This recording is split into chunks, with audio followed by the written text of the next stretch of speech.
The final Saturday of summer and a Chamber of Commerce afternoon in New England. Venerable Fenway Park, the backdrop as Red Sox Nation prepares for what they hope to be another month plus of home games on Yawkey Way. Fox Saturday Baseball presents the New York Yankees and the Boston Red Sox. And a glance at the pregame standings with only 15 to play during the regular season. The Red Sox with a 2-game lead over Baltimore and Toronto in the East. Yankees 6 out in the division, and perhaps a more realistic 4 back with 15 to play in the wild card race. With that, we welcome you upstairs alongside John Smoltz, Matt Vasgersian. Let's start by talking about the Yankees, John. All kinds of momentum with their young cast of characters.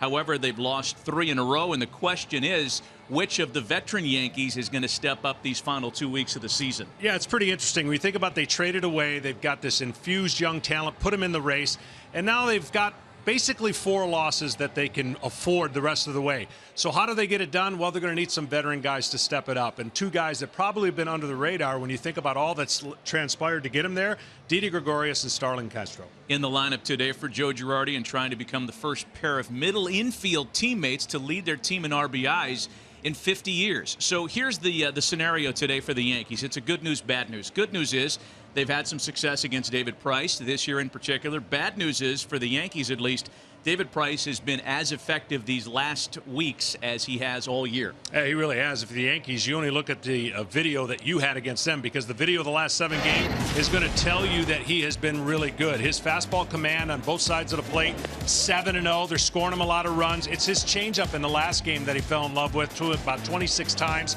David Price is back where he wants to be, and he's right where the Red Sox had hoped he would be. As they make this stretch run, he's going to be the guy they count on. Obviously the big contract, and now he's on a roll. And it doesn't hurt that they score a lot of runs for him. I mean, look at the number there. 11.5 runs of support per 9 in winning his last 7 decisions. Almost set for baseball. Another chapter in the storied rivalry between the Red Sox and Yankees. One team will go big. One may have to go home at the end of this regular season. We're back with the starting lineups and the opening pitch from Fenway coming up next.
Matt Vasgersian on a really gorgeous afternoon for baseball or anything outdoors in the Boston metro area today. Again, the final Saturday of summer, and Mother Nature is still cooperating as though fall is right around the corner, which in fact it is. It is David Price on the mound for the Red Sox today, and a little bit more on the season he's had, his first after signing that big deal to come to Boston, the richest ever offer to a starting pitcher.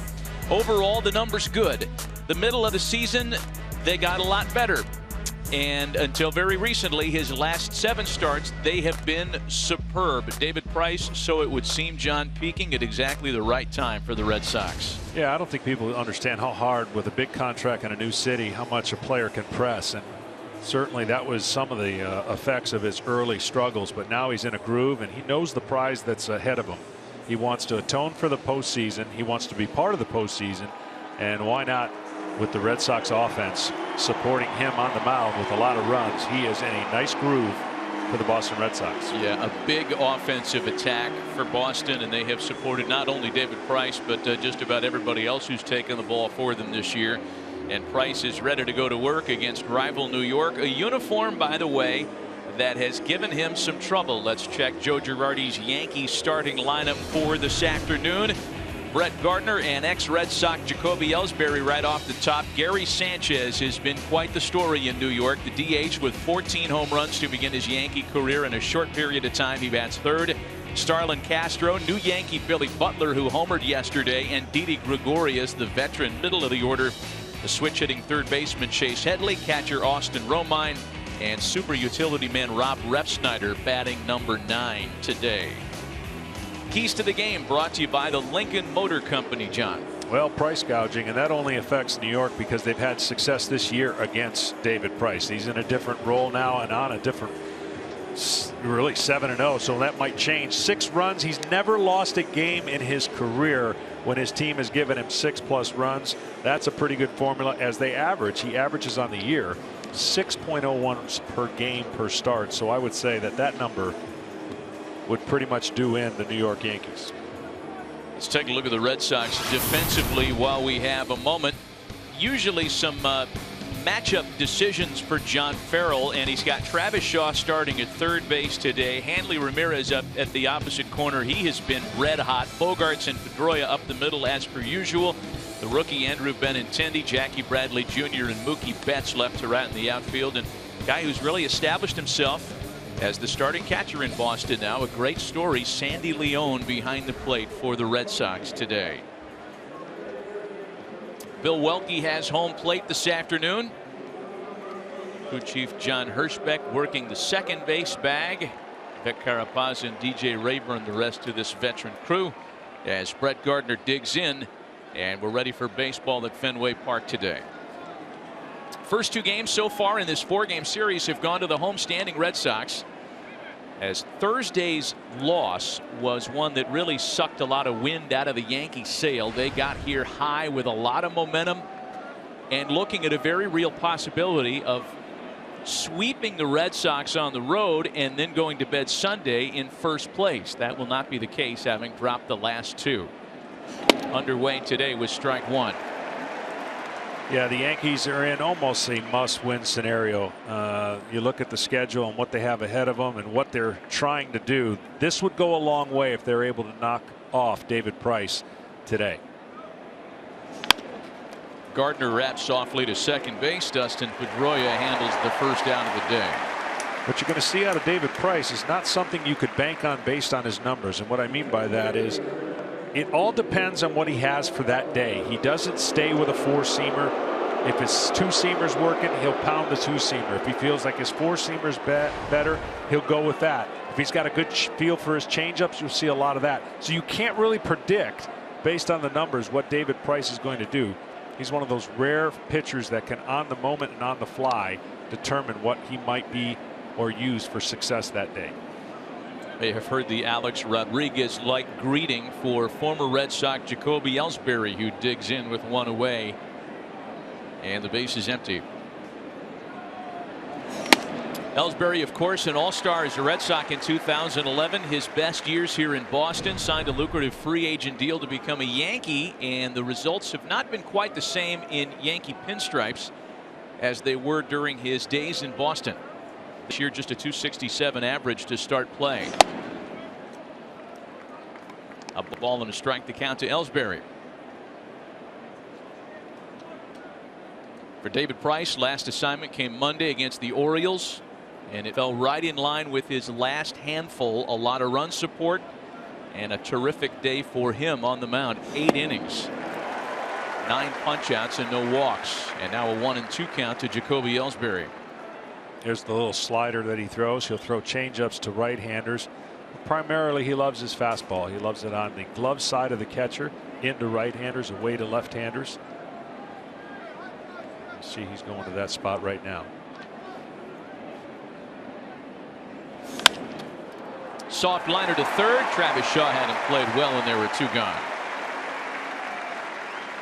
Well, as we mentioned, one of the big stories for the Yankees in the second half has been the emergence of Gary Sanchez. Since August 3rd, his OPS, home run total, and extra base hit total are all top 5 numbers in all of baseball.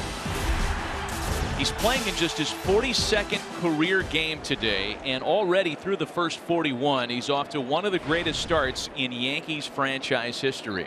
Yeah, it's really unbelievable. Don't leave a ball out over the plate for this young man. He has almost a Alex Rodriguez-like handle of the bat, and then he's got a small leg kick, and with tremendous power, they're going to try to pound him in and use changeups down in the zone. This is a game of adjustments, and right now the pitchers are having to adjust to his hot start.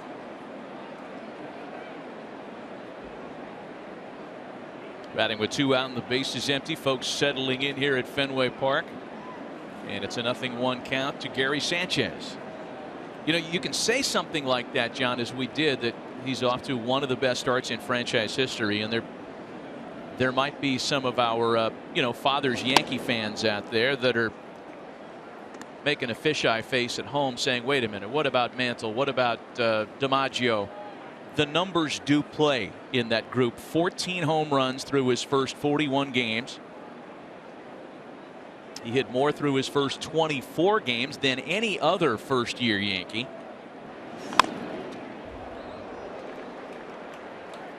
Since being summoned from AAA at the time of the arrival of the rest of the, quote, baby bombers, most of his hits have gone for extra bases, and there's the home run note at the bottom of your screen. 11 in 23 games, the fastest to that number in all of Major League history, let alone Yankee lore.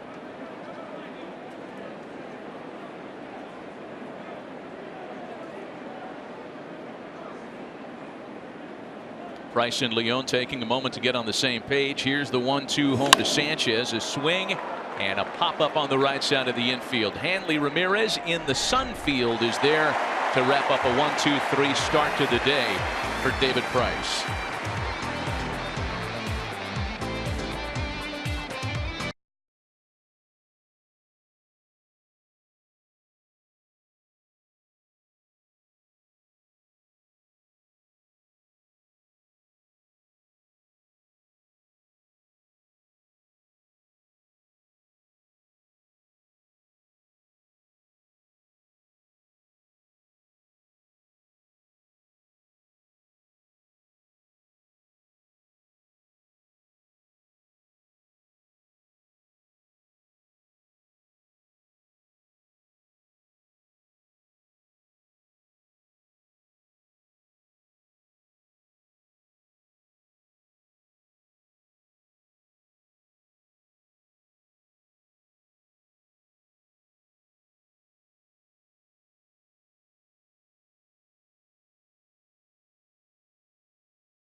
Farrell's Red Sox Pepsi starting lineup card for Game 3 of this 4-game weekend series. A bunch of all-stars up at the top. 4-time All-Star Dustin Pedroia leads it off. He has really responded to his new lease in life as a leadoff hitter this year.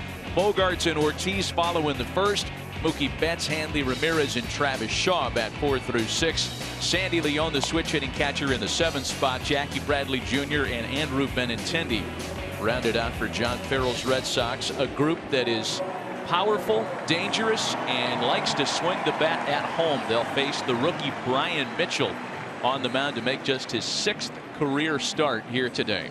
Yeah, this young man's got a good fastball, pretty straight. He'll cut it, throw a curveball and a changeup. I'm not so sure I would want to watch a lot of video of the recent Red Sox, which pitchers will do to kind of get a feel for what their lineup's like. I might leave that alone and just make believe that they're slumping. Because they're not. Yeah, the Red Sox lineup, as good as it's been all year long, has been particularly dangerous this last month of the season, despite some individual subpar performances. And the guy at the top of the lineup card, Dustin Pedroia, is among those most responsible. 34 games in the leadoff spot, batting over 400 in said games. And that one's into the corner, slicing, and just foul. Almost wrapped that inside the pesky pole. Well, that's the uniqueness of this ballpark. You have right-handers who could get a little fade swing late. It's a tough read for umpires, tough for the fans, because half of them thought it might have gone. But see, the ball's supposed to be in and it goes away, and it'll be tough to determine, but more than likely that's a foul ball.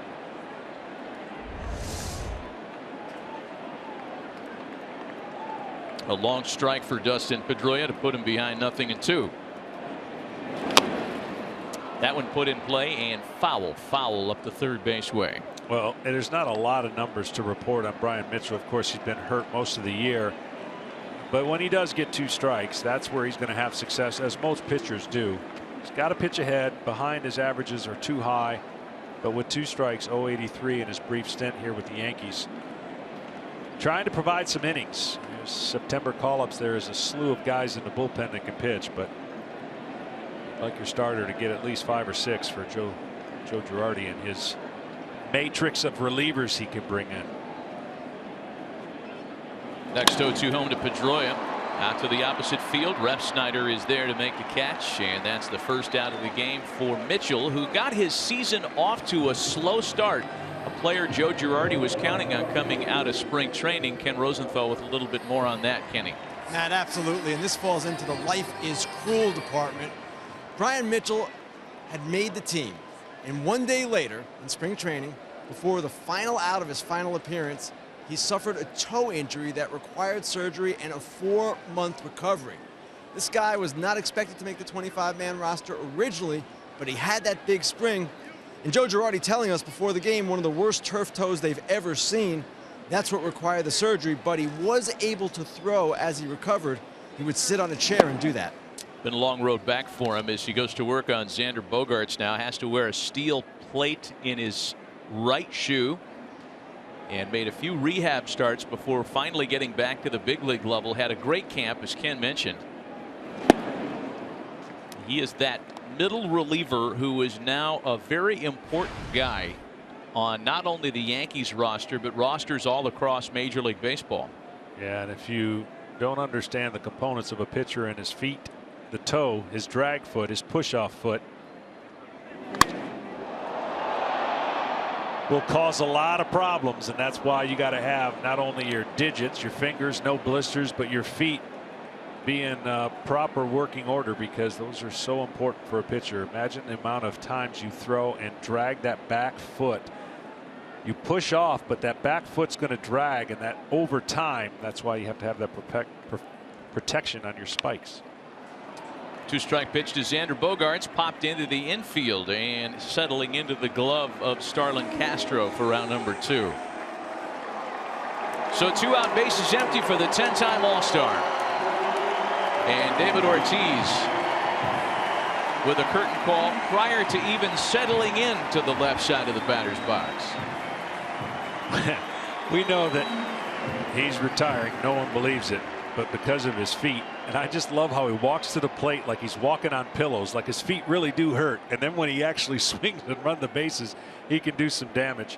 What an incredible final year for a guy who has just unreal numbers, not only here but in his career. The Yankees play him in the overloaded shift on the right side of the field, and Mitchell starts with ball 1.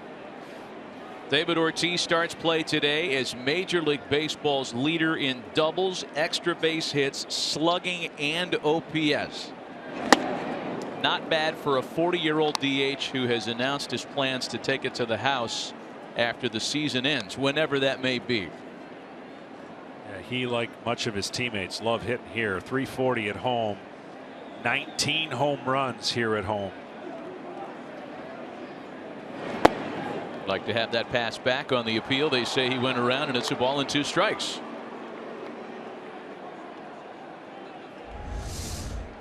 He obviously was fooled on this pitch, but this is what makes him such a great hitter. He's so smart that now with 2 strikes, his ability to adjust is great. A swing and a miss, and an all business start to the afternoon by the rookie Brian Mitchell.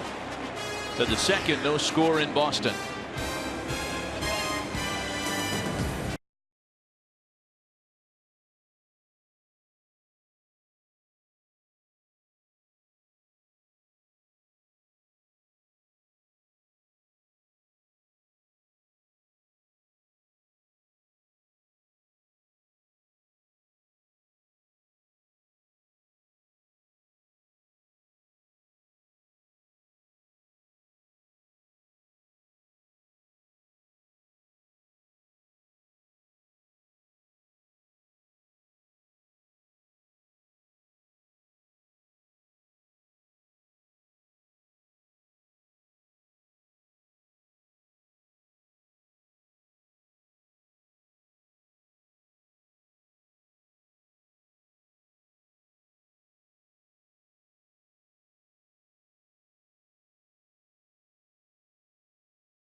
Cialis. Each starter working 3 up and 3 down to start their half of the first inning. So to the top of the second, and Starlin Castro leading things off against David Price. Castro, Butler, and Gregorius here for the Yankees. Not super aggressive team as a whole, but this is one guy that does like the first pitch. He's looking to swing first pitch fastball. Leads the team in first pitch, actually second the team first pitch hits. Leads the team in RBIs at the start of play today, and it's kind of an unusual stat for a number of reasons, because on opening day, with veteran guys in the middle of the order like Alex Rodriguez, who's since retired, like Mark Teixeira, who's had a hard time staying healthy this year, you'd never think that Starlin Castro and Didi Gregorius would be the 2 Yankee RBI leaders here in this middle month of September. It's been a strange year. Yeah, it's been a strange year when you think about everything that gets the Yankees to this point. And what you, as Joe Girardi usually relies on, veteran presence.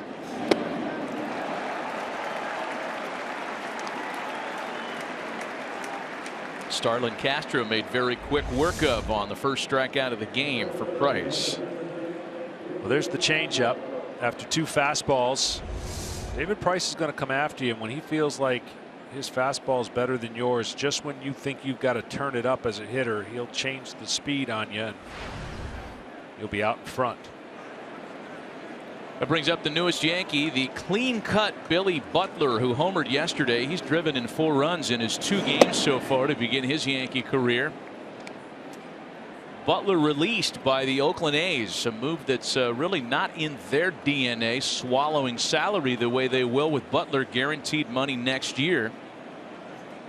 But upon being released, A's brass quoted as saying the fit was never really a good one. Had a well-publicized flap with a teammate, which resulted in Butler being concussed. Shortly thereafter, he was given his release in Oakland, and the Yankees are hoping to find lightning in a bottle with a veteran right-handed hitter because of what Joe Girardi sees as a lot of left-handed adversaries coming up the last 2 weeks of the season. Yeah, strange move when you think about when it happened, but with all the lefties they're facing, the Yankees and their quest and really desperation to get to an improbable postseason, they're gonna hope Billy Butler can do his thing against left-handers the rest of the way in. Ball and 2 strikes, the count from Price. And the Yankees weren't the only team calling, inquiring about Butler's services, Ken Rosenthal, after he was given his papers in Oakland. Matt, actually, the Tigers called him on Tuesday. And at that point, Butler wasn't sure he wanted to resume playing. He simply could have taken the rest of the season off, tried again next year. He thought about it and thought, okay, I do want to play. And then the Yankees called Wednesday, and the Yankees offered a better opportunity, starting against left-handers as the DH or first baseman, while the Tigers only offered a reserve role. I think there's something to be said for the appeal of joining the Yankees in September in the middle of a pennant race that would be exciting for just about anybody that had that opportunity.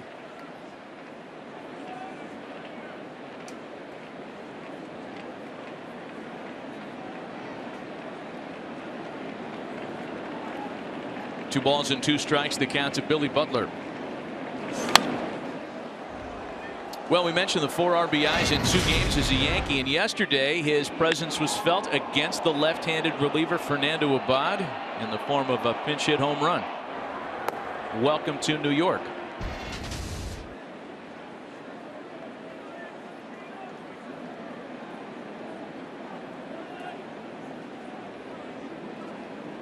Price among the more methodical workers in the American League and taking his time on 2-2 with Butler. Here's the pitch home, and it's a full count now, 3 balls and 2 strikes. Well, it's a unique approach. It's kind of a side straddle, very small step in his delivery, and then he almost recoils. He really exerts his force when he gets to his landing leg, and it almost looks like he stands up as he delivers the baseball. This little abbreviated has caught on with few pitchers now in the game.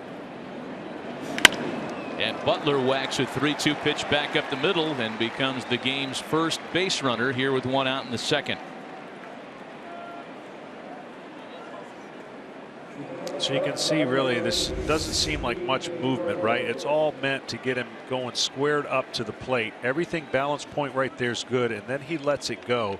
And as he comes through, everything being simple, and then he recoils. He gets on that front leg that takes most of the force off of his arm, and then you see that leg up in the air.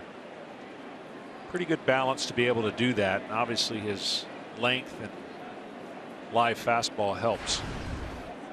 So 1 out, 1 on now for Didi Gregorius, who digs in with 65 runs batted in at the start of the day, second only to the aforementioned Starlin Castro on the team. At the start of the season, you would never have thought that we'd be seeing a matchup like this in the midst of a pennant drive. Didi Gregorius getting a start against a left-handed ace like David Price. Gregorius entered the year as just a .214 career hitter against left-handers, but look what he's become in 2016.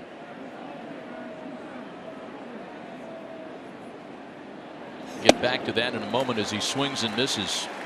highest left-handed hitting batting averages against left-handed pitchers, and Gregorius has added almost 100 points to his career average in that capacity. Yeah, that's not something you could have predicted, yet alone lead the team in average against lefties. Right now being overmatched on high fastballs. Didi right on top of the plate. With 2 strikes, he's come off the plate just a little bit.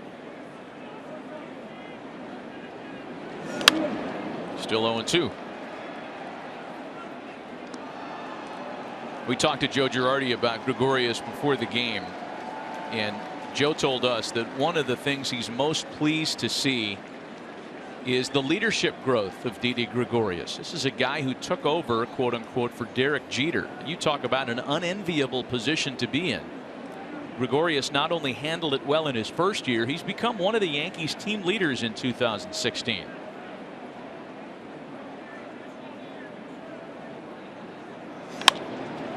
Oh, 2 pitches hit into the air out to shallow left. Benintendi is on fourth, and there are 2 away.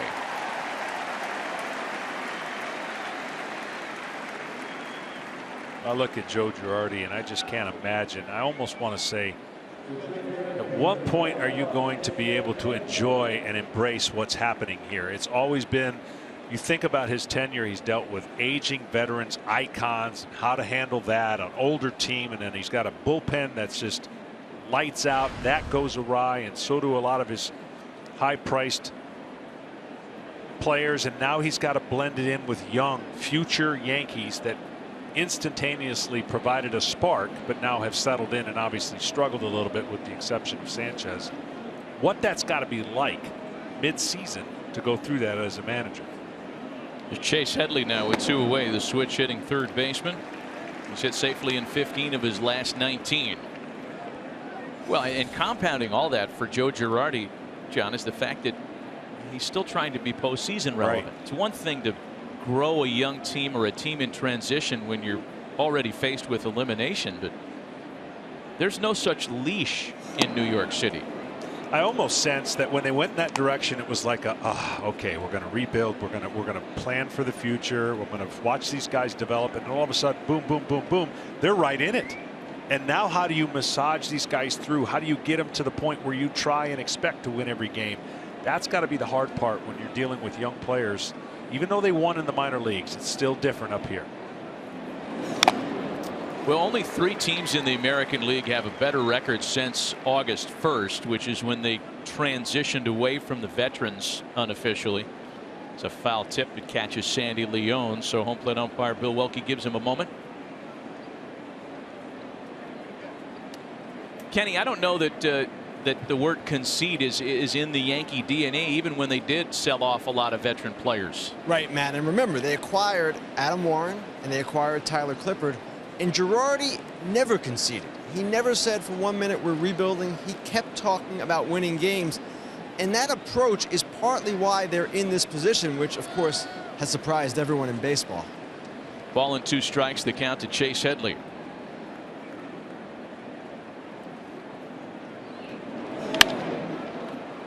Into the corner, moving Betts, and ending the inning.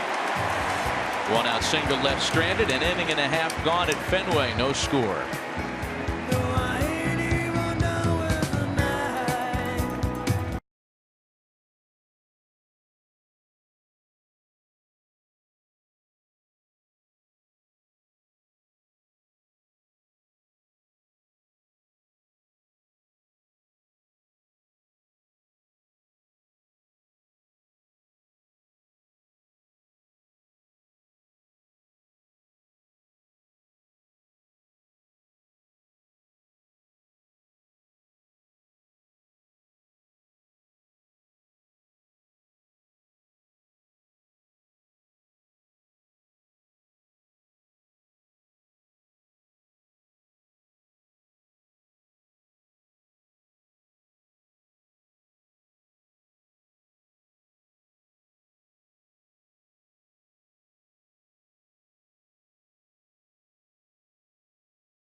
sponsored by Hyundai.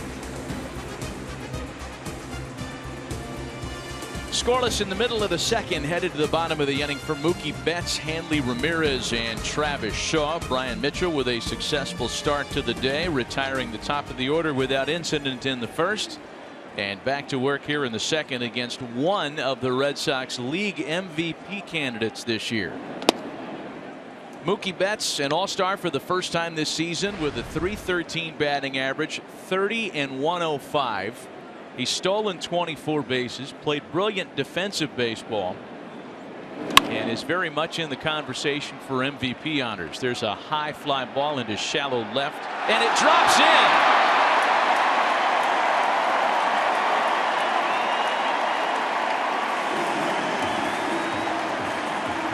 Well, some miscommunication between Didi Gregorius and Brett Gardner, and it results in the leadoff hitter reaching base for Boston. Left field here, you never really have to play deep because of the left wall, and I think he got confused right there. Did Gardner, as soon as Didi put his arms up a little bit, right about there, I think Gardner kind of pulled back, thinking that he was under it. So when you're going good and you're having a special year, you'll take that. It looks like a line drive in the score box. Yeah, scored a single for Mookie Betts. So Boston's first hit is a sunshine assisted misplay.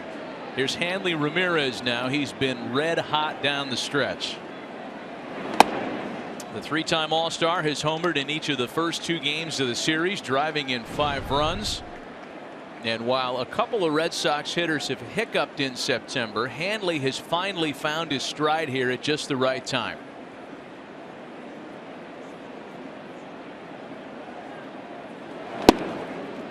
His power numbers are unbelievable in the second half. 18 homers, and certainly this lineup gets longer and longer with each guy being successful. It's the most difficult lineup, I think, to navigate through as a pitcher, especially here at home. They have absolutely raked at home. And Betts being checked in on it first. Well, they are first or second in a lot of the big categories when they're here at Fenway Park. Say what you will about the ballpark, we know it's conducive to high scoring affairs. Boston has taken advantage of that and some individually brilliant seasons to put together some big home numbers. That last play, that's why I'm an advocate, by the way, of a team error. Nobody gets the individual error.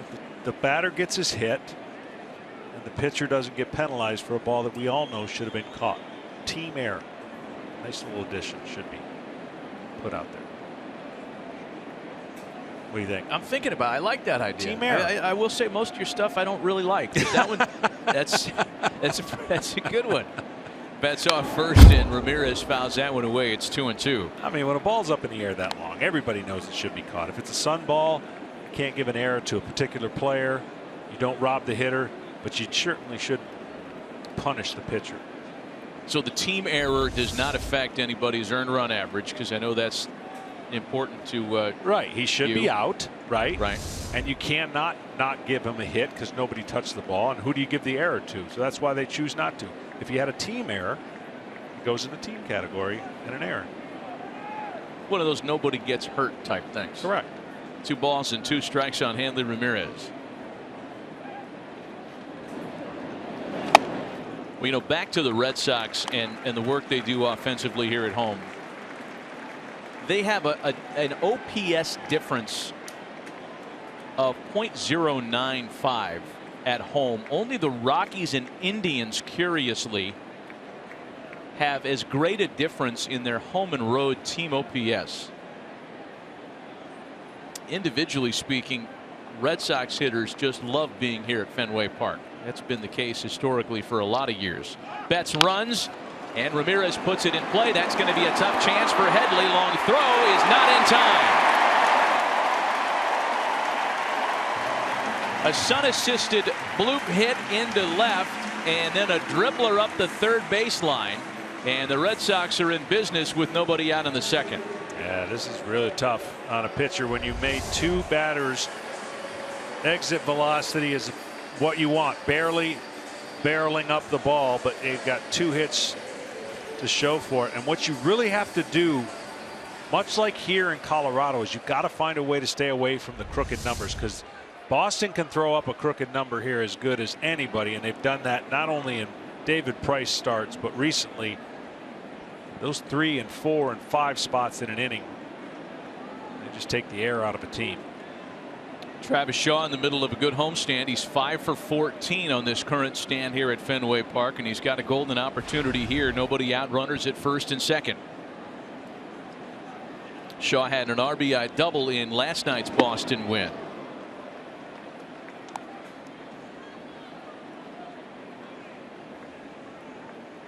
These have been situations where Travis Shaw, responding to regular playing time, has been much better.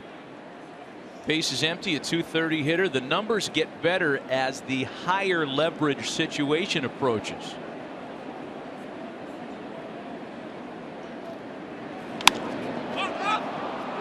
Not so much this time. Infield pop, another sun chance for Gregorius and Gardner, and this time the shortstop makes the catch for the first out of the inning.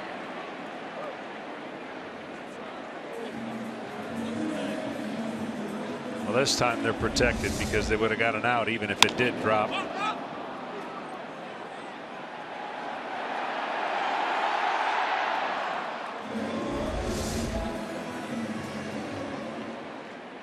Pretty decent wind affecting high pop-ups, but more importantly, left field is not an easy position to play. With that wall behind you, you almost feel like anything hit in the air is going to hit that monster unless it's a true pop-up. So 1 away with 2 runners aboard for the switch hitting catcher Sandy Leon. He too has hit safely in each of the first 2 games of the series.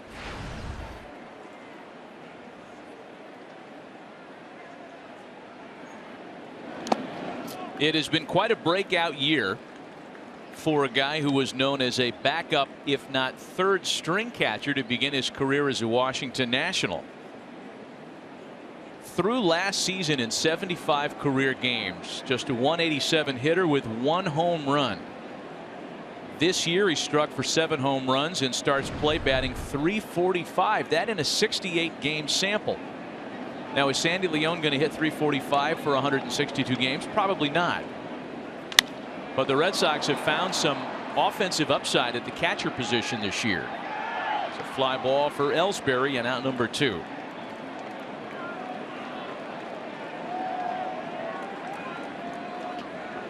So now it's going to be up to Jackie Bradley Jr.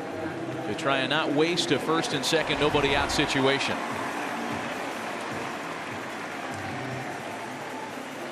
Jackie, of course, had a rather long hitting streak. Everybody, so-called smart people in baseball, were clamoring for him to be up in the order. Move him up, move him up. Well, we had a talk with John Farrell today about his batting order and the interesting facts that come into play when he constructed his current batting order that exists for the Red Sox today. Bradley takes a fastball for a strike. Sometimes the numbers and the sabermetrics that call for certain guys to bat in certain places don't always work out. Sometimes even maybe not a prototypical leadoff guy ends up being there like Dustin Pedroia, and they take off and he takes off. Well, the flavor of the day kind of philosophy on where to bat your best hitter, according to all the new data and all the new ways to measure value of an offensive player, is you bat your best offensive player second. Not unlike what the Pirates have done to Andrew McCutchen all year this year, leading to perhaps contributing to what's been one of his worst offensive seasons to date. Other teams have benefited from that.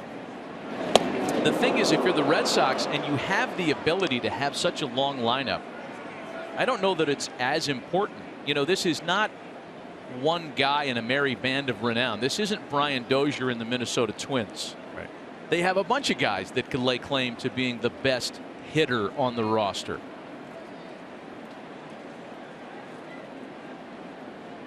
one thing is for sure, when John Farrell changed the top of his order and put Pedroia at leadoff, the Red Sox really took off. 2 balls and 2 strikes. They did, and he had a conversation with the top 3 guys, because if people don't understand, some guys in some positions don't like it. A certain guy may not like the 4 spot, or a certain guy says, you can't bat me here, it's not what I'm doing. Well, with Pedroia, he was struggling a little bit with hitting in double plays. And so he said, look, this is what we're going to do. This is what I'd like to do. He talked to all 3 of them. And like you said, since he put Dustin Pedroia in the #1 spot, not only has he personally taken off, this team has, and it seems like it's the perfect lineup. Rocketed foul. Well, and it's not like you could have looked at past history and just guessed that Pedroia would flourish at the leadoff spot. Even in his MVP season in 2008, Dustin hit leadoff 17 times and did not have success. Hit barely over 200, had an on-base percentage of .250.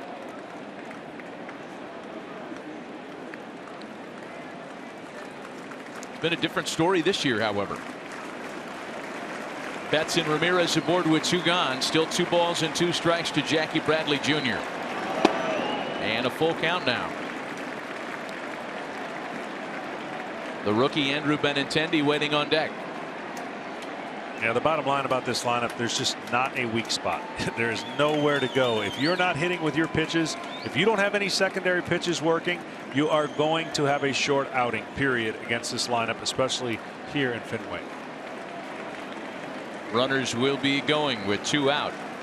On the 3-2 pitch home from Mitchell to Bradley, and a swing and a miss, and Brian Mitchell gets out of a tight spot, first and second with nobody out, as he retires Shaw, Leone, and Bradley to keep it scoreless in Boston.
Undeniable greatness and unstoppable drama. The 2016 postseason begins October 4th. Go to MLB.com/postseason for a full schedule. David Price back to work for the top half of inning number 3. He gets Austin Romine, Rob Refsnyder, then the top of the order, Brett Gardner for New York. 3 singles so far. A base hit by the Yankees in the second that laid waste, and then a couple of singles to start the second, and Boston failed to capitalize, keeping this game 0-0 early on.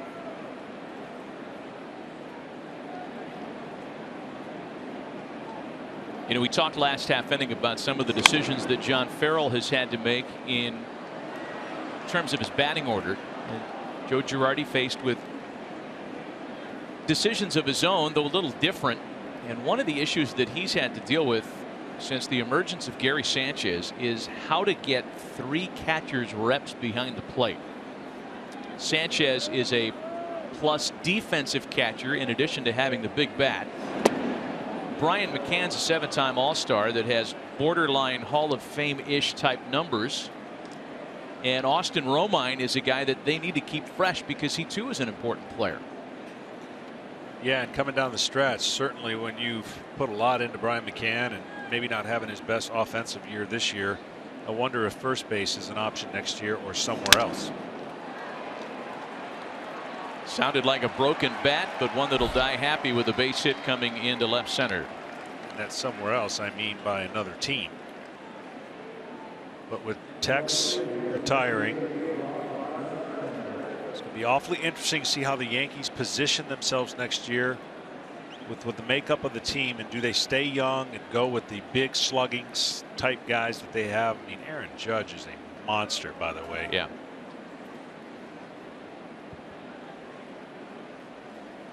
There's Rob Refsnyder now. He takes over that right field spot today. Refsnyder has been a very versatile player for the Yankees in a number of different call-up stints with the big league team. Just 1 for his last 12 with the bat, however. Leadoff hitter aboard here in the New York third. But you know, when you were to match these two teams up statistically and you didn't put names above the headings, it's not even a fair fight. But yet the Yankees have kind of worked their way in this situation. Offensively, you're looking at the best in Boston and not so good New York Yankees, and that usually is not the case. Pitching, a little bit more similar, a little bit more of closer numbers. Boston struggled with their bullpen a little bit early, their starters early, and what New York has done, and what I think Joe Girardi should be commended for, is the fact that he has kept this team together in so many different capacities. I mean, 36, 37 different pitchers, and the array of players that he's had to use, and to have a shouting chance is pretty amazing. It really is. Well, and as nicely as things have worked out for the Yankees since the median age was lowered, they are trying to avoid what would be the 4th time in Joe Girardi's managerial tenure that the Yankees have missed the postseason. And they are on the outside looking in, despite the good month of August, despite the good month of September. The 2 losses to start this series, the impact of those losses can't be overstated. Again, they came here Thursday night knowing that a sweep would put them in first place on Sunday night. They lose the first 2, and Thursdays in heartbreaking fashion when they were walked off here. That was a big time momentum changer.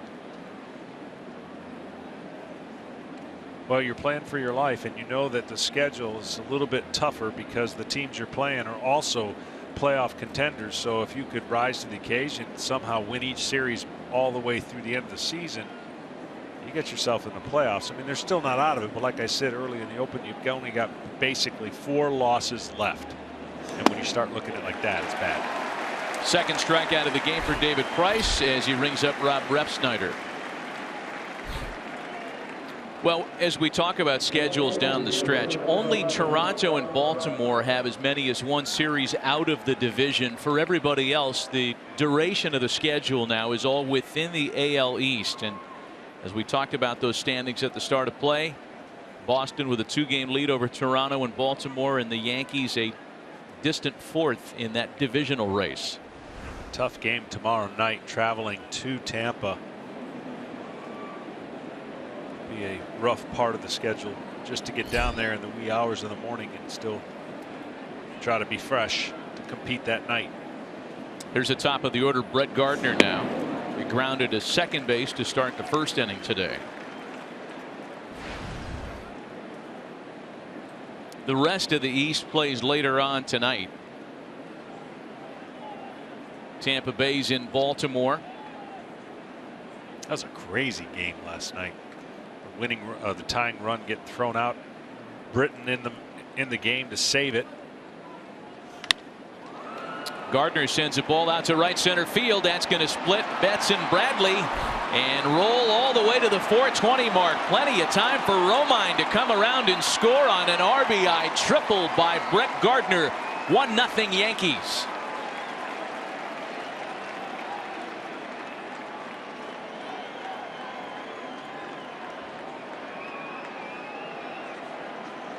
One of the uniqueness of this stadium is that spot right there. That is definitely a triple when it gets by the outfielders. It goes right into that corner, 420 feet out. And at this point, he knows he's got pretty much an easy trek home. Just don't stumble, don't trip.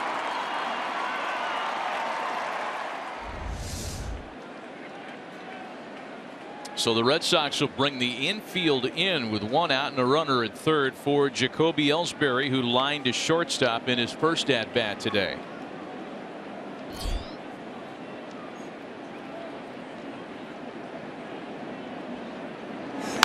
You know, I always wonder about things like this, John, as the Yankees have broken through against David Price. Price does not have good numbers against the New York Yankees. They are particularly bad at Yankee Stadium. But there are a handful of Yankees in this lineup today, and here's one of them, Jacoby Ellsbury, who you'd think would be kind of challenged against a left-hander. But Ellsbury has really thrived against David Price in his career. I mean, he's faced him a lot. Here are Price's numbers against the Yankees. It's a 14-9 record. He's made more starts against New York than any other team. There's nothing wrong with those numbers, certainly, but the recent returns have not been good.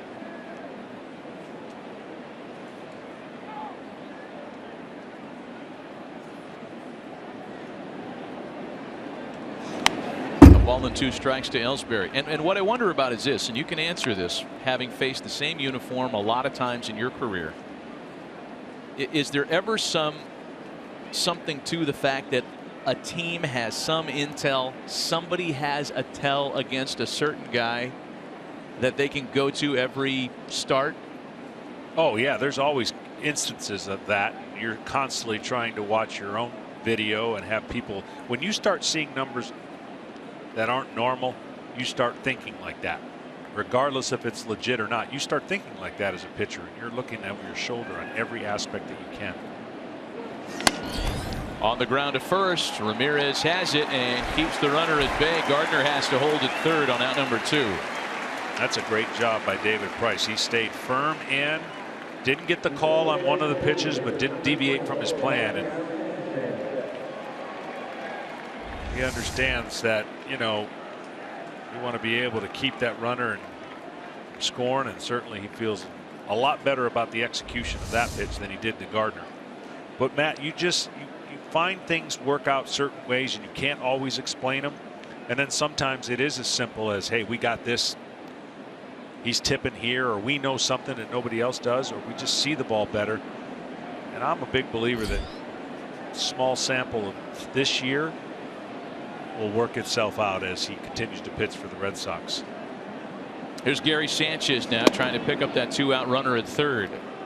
You know, I guess what surprises me is if a team has intel against a certain starter, it always surprises me when that doesn't go anywhere outside the clubhouse, because, you know, a guy gets traded, personnel changes, and they take that information with them. I guess by that time that starter's had a chance to make an adjustment.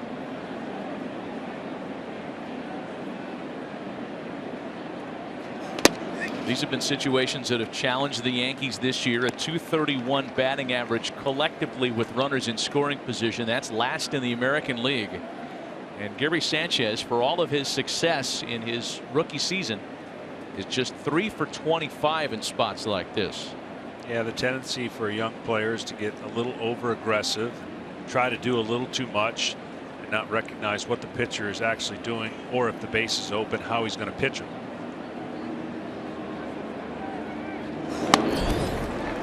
Late. A 95-mile-an-hour fastball makes it 2-1. This was just a better pitch than the location. He's trying to go in, but see, that's the pitch he likes. That's Sanchez wheelhouse, but the velocity and the timing of him swinging the bat were not in his favor. David Price can rush it up there and make people look sick on his fastball as well as his other pitches. 2-1 pitch to Sanchez is fouled away, and it's a even count now of 2 balls and 2 strikes. Matt, if you don't mind, I'm going to be real cautious on foul balls in this ballpark. Had a bad experience. Yeah, I saw that. Yeah, I'm going to let you.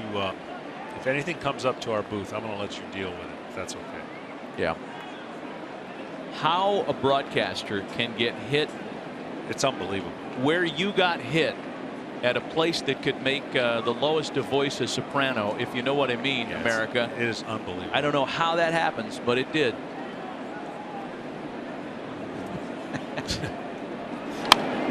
We're going to get one too. Look, I'm just as nervous as I can be. We're going to get one today. Still 2 balls and 2 strikes to Gary Sanchez.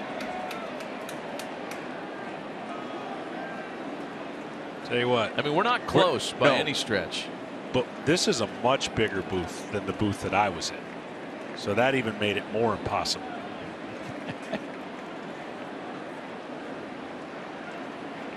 Starlin Castro waiting on deck. Yankees looking for more, having broken the seal on the RBI triple by Brett Gardner this inning.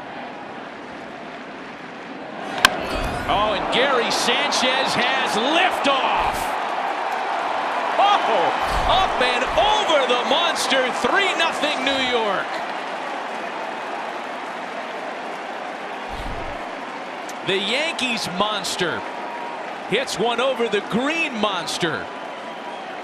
And New York's success against David Price seems to be continuing on this Saturday afternoon. That is an impressive at bat, because this is where guys have been pitching Mr. Sanchez and having success.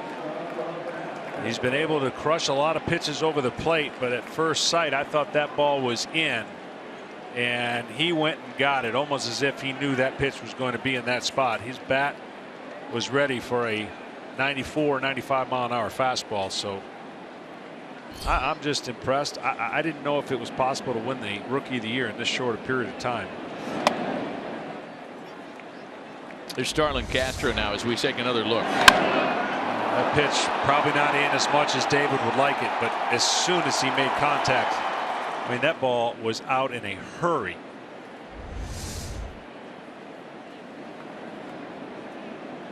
Number 15 for Gary Sanchez. He sets the bat on his shoulders, reminds me of Alex Rodriguez. He's comfortable in the box. Reminds me of just a veteran presence that just has been here the whole time. I just can't even imagine what goes through it. I've never seen anybody do this. I've never seen somebody get called up and impact a team this much in this short a period of time. Everybody has taken notice, including some recent Yankee alums, Ken Rosenthal. Yes, Matt, in Alex Rodriguez's final news conference, the thing that stood out, the one comment that stood out the most, was when he said what he saw Gary Sanchez do in a series right here in Fenway Park. He thought to himself, I can't do that anymore. And that's Gary Sanchez's ability, the ability Alex Rodriguez once had, and now we see every day from the Yankees catcher. 26 extra base hits, the most by any Yankee through his first 41+ games since Joe DiMaggio got to a slightly higher number in his rookie season of 1936. And that's what's so impressive. Like this game, I keep saying, everyone will tell you, any rookie that comes up, veteran's going to go, hey, young man, this is a game of adjustments. Castro sends a fly ball to Betts in right. That'll wrap it up. Not before the Yankees get 3, thanks in part to the Sanchez, Gary Sanchez. A booming home run, his 15th of the year, and the Yankees take a 3-0 lead.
Andrew Benintendi leads off in the Boston half of the third. The Red Sox playing from behind after a 3-run rally by the Yankees in the top of the inning. Benintendi, Pedroia, and Bogaerts here for Boston. The Red Sox rookie outfielder has hit safely in 3 straight. And hitting for power too. 8 of his last 14 hits have been for extra bases.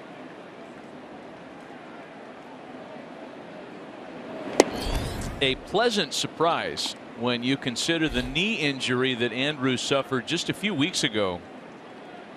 Looked like it was one that could have cost him his rookie season.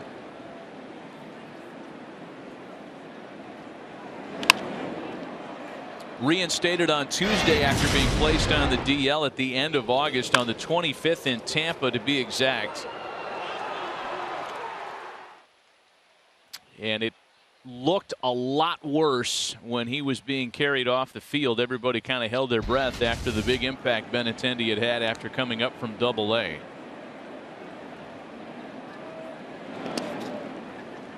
Two balls and 2 strikes. Well, he's just another one of those slew of prospects that the Red Sox have been pouring out. Sweet swinging prospect. Just looks like he was meant to hit. This overkill of outfielders has certainly worked itself out here in Boston. There's a common theme there too as Benintendi gets to a 3-2 count.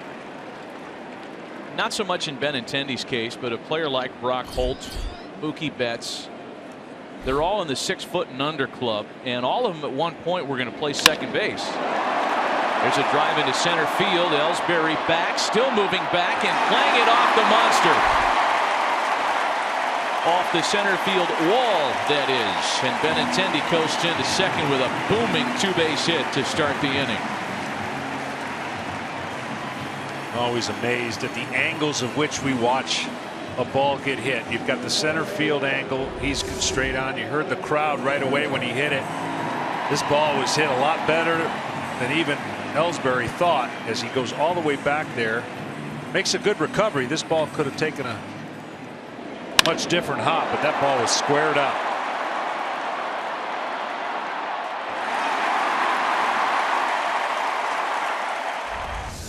So now Dustin Pedroia, and to finish the thought, it's Dustin Pedroia who kind of redirected that aforementioned group of diminutive stars into an outfield existence. He wasn't going anywhere, especially after signing an 8-year contract extension a couple of years ago. So guys like Betts, Holt, they have settled in elsewhere, and all has worked out fine. Pedroia lined to right to start the home first.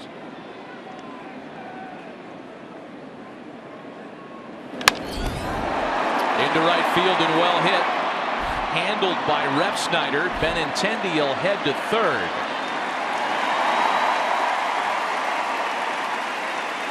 But Dustin Pedroia has really hit a couple of balls hard so far today and has very little to show for it.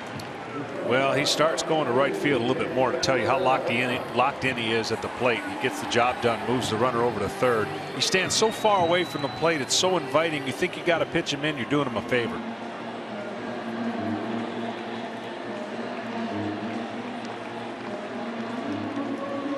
So a 1-out runner at third now for Xander Bogaerts.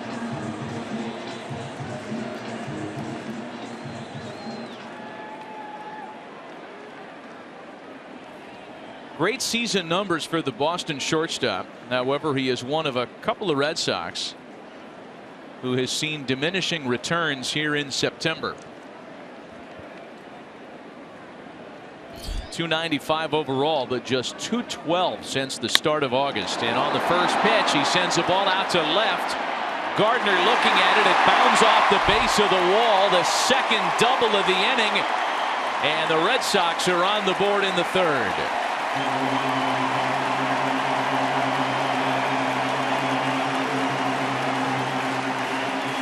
That's what this place will do. It started with an 0-2 count to Benintendi. Mitchell wasn't able to make a good enough pitch to put him away. With the runner on third, Bogaerts just had to really get it in the air, so he was looking to lift. Not a bad pitch. He lifted it and got rewarded with a double at the same time.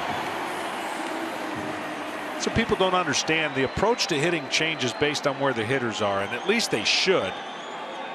It's much easier to get a runner in from third than it is from second, because there's a lot of ways you can get them in from third.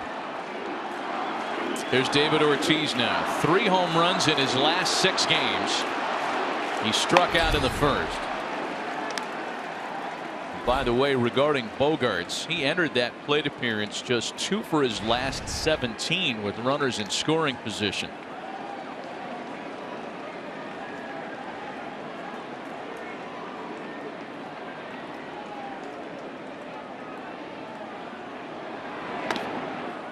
And that one gets away from Romine, a free 90 feet for Bogaerts.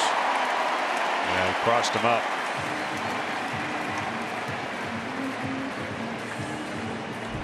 You get 3 runs as a pitcher. There's the cross up, looking for a fastball, and he throws him a curveball.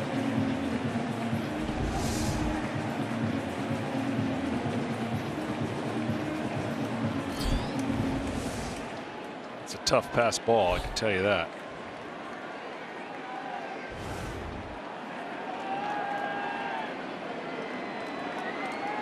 Mookie Betts waiting on deck for Boston. Fly ball makes it a 1-run ball game. 2-1 to David Ortiz. 115 RBIs this year for Big Papi. See the note there. In his age 40 season, David will be 41 in November. He's got another steak on the grill right there. It's just amazing. I mean, they got a chance, a realistic chance for 4 guys with 100 RBIs and outside chance of 5. But as David said, the way this lineup has produced, he doesn't have to carry the club. He's benefiting from everybody in front of him. Of course, the guys are benefiting behind him when he is on base a lot.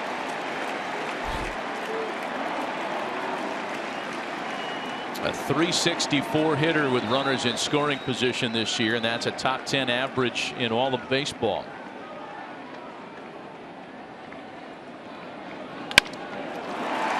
Into the shift. It's going to get a run home. RBI number 116 for David Ortiz.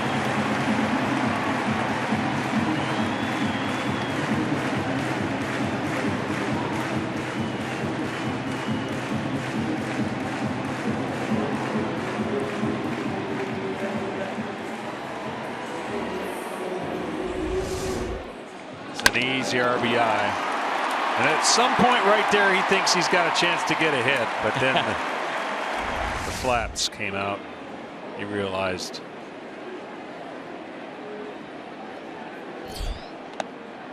Here's Mookie Betts now. He singled back in the second. It was at misplay in left between Gardner and Gregorius on a fly ball that dropped in. You know, I get the shift against David Ortiz, and it's nothing new. I mean, we talk about it a lot. There have been 500 shifts against him this year. Only Chris Davis has been shifted against more. But take a look at the field there. Not only is a ground ball there going to score a run, but there's nobody even close to third base, and that gave Xander Bogaerts a walking lead to the plate. A ground ball to shortstop. Gregorius has it. Not before the Red Sox have 2. We'll talk more about the pros and cons of the Big Papi shift as we continue a 1-run ball game in Boston.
In college football is on Fox for the first time in 33 years. Number 3 Ohio State takes on Oklahoma. A matchup of two of the nation's premier quarterbacks, the Buckeyes J.T. Barrett and the Sooners Baker Mayfield. Coverage starts at 7 Eastern only on Fox.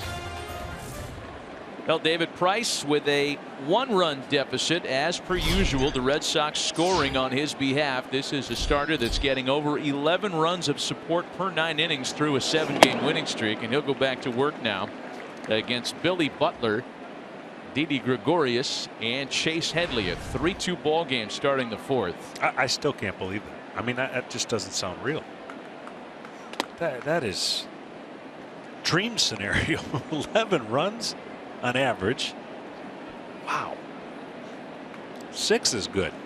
That's what we've been getting on the year. Right. There are always those guys that have a lot scored on their behalf and those guys that just can't buy a run.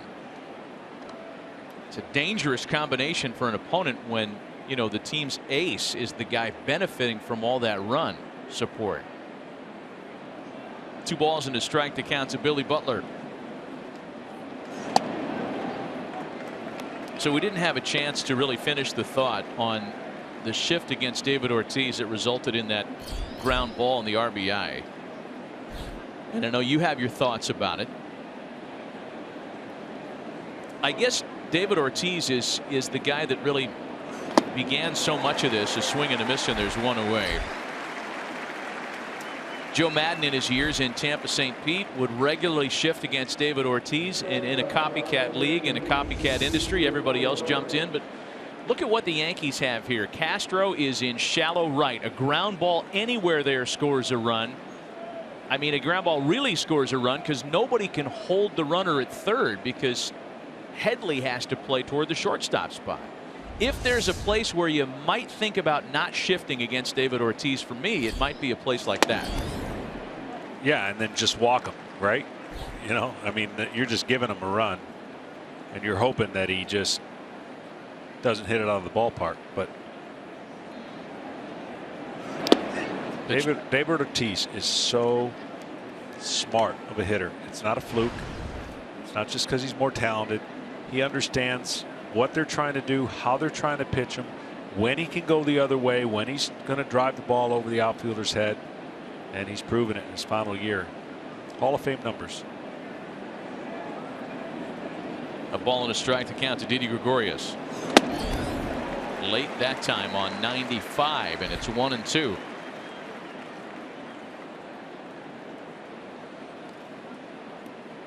You know, to your point on Ortiz, it's not just the damage he's doing against fastballs this year. His slugging percentage against breaking balls is in the mid-500s. It's one of the best numbers in the big leagues this year. What's the old adage that when your mind finally figures this game out, that's around the time your body fails you? Yeah. That wasn't the case for me. My body failed me a lot earlier. Gregorius sends a flare out to shallow right. Betts lays out and can't make the catch. A 1-out single for Didi Gregorius in the 4th.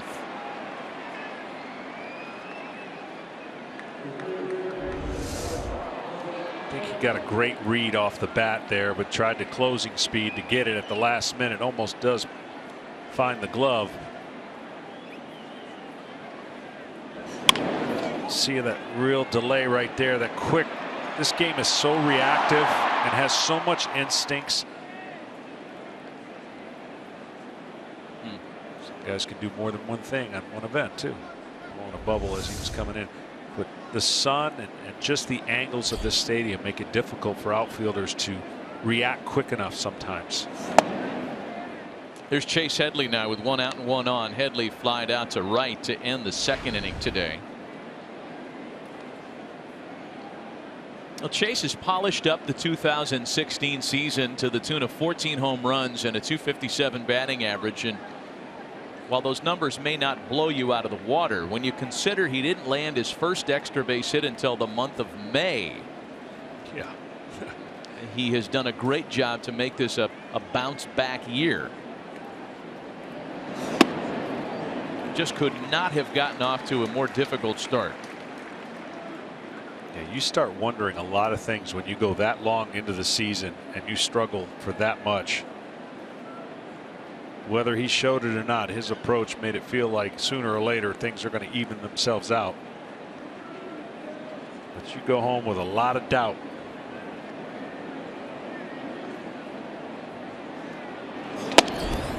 Checked his swing and takes a strike.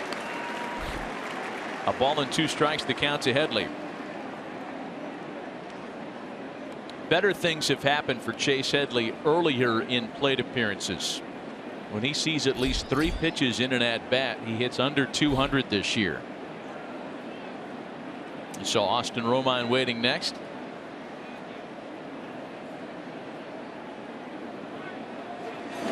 Gregoria stays put, and it's still 1-2. Series wraps up tomorrow when Drew Pomerantz draws CC Sabathia. Battle of left-handers tomorrow. And as John mentioned earlier, it's difficult to overstate the importance of the remainder of this series for the Yankees.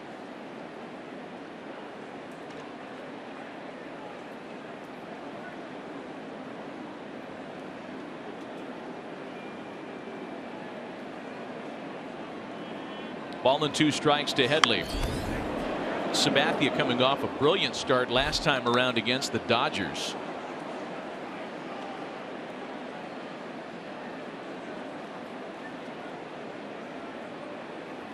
Well, Tanaka has been really good.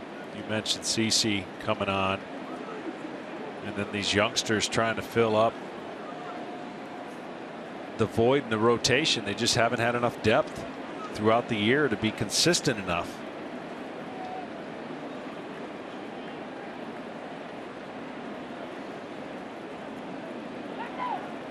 Severino has been great out of the pen, gapping it kind of 3 innings here, 2 innings. I got to believe Severino's still going to be a dynamite starter, probably in the rotation next year.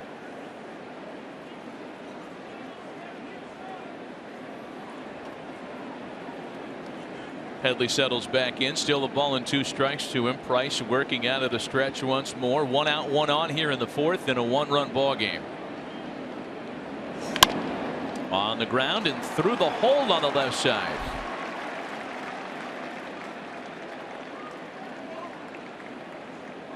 A reminder, today's telecast is sponsored by Verizon. Welcome to Verizon LTE Advanced, the next gen network.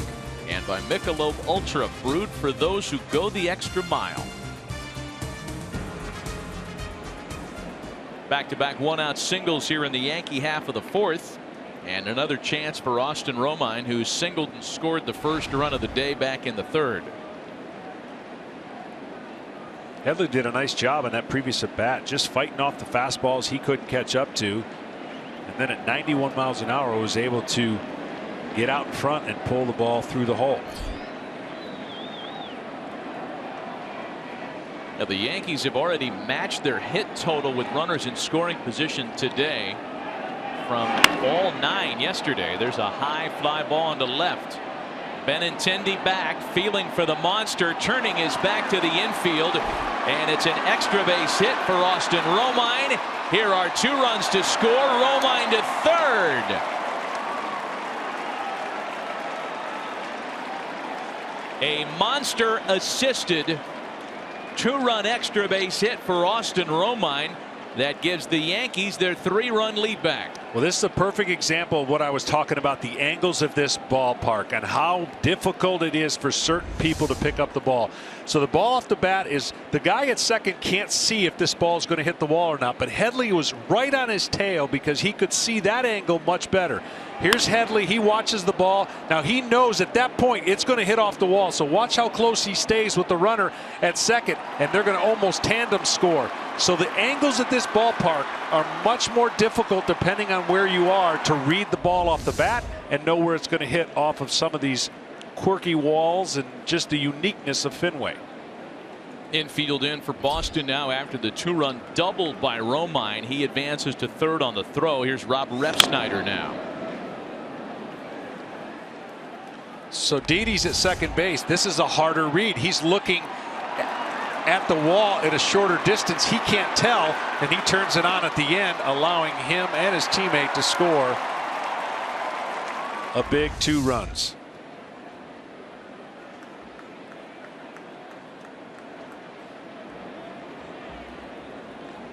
Nothing in 1. The count to Rob Refsnyder, trying to snap out of a 1 for 13 at the plate. Now he's behind 0-2 as he couldn't catch up to 96 that time from David Price. That's his best fastball velocity of the afternoon.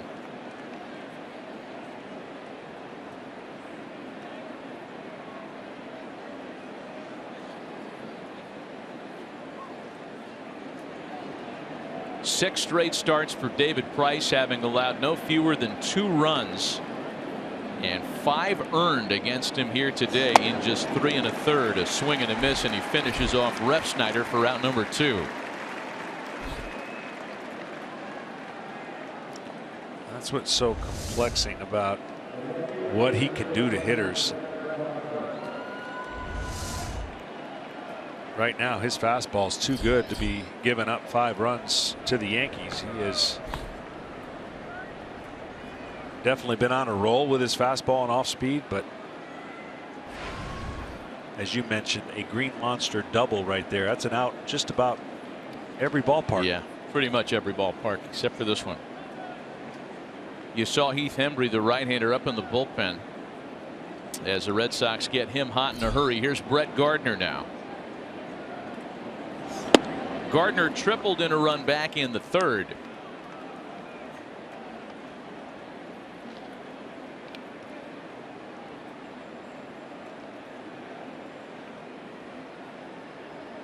Yankees having success from both sides of the plate against David Price today.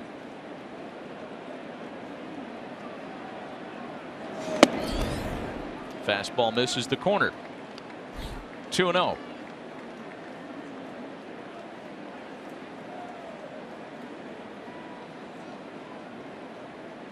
These 2 big innings, 3 in the 3rd and 2 here in the 4th, have a way of really quieting down a sold-out crowd at Fenway today.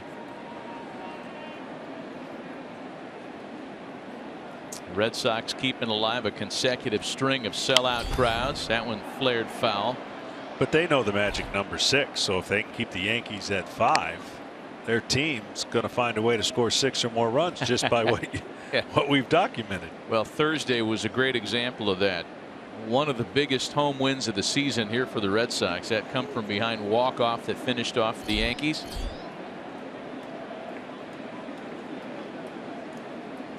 Let's see the tally there.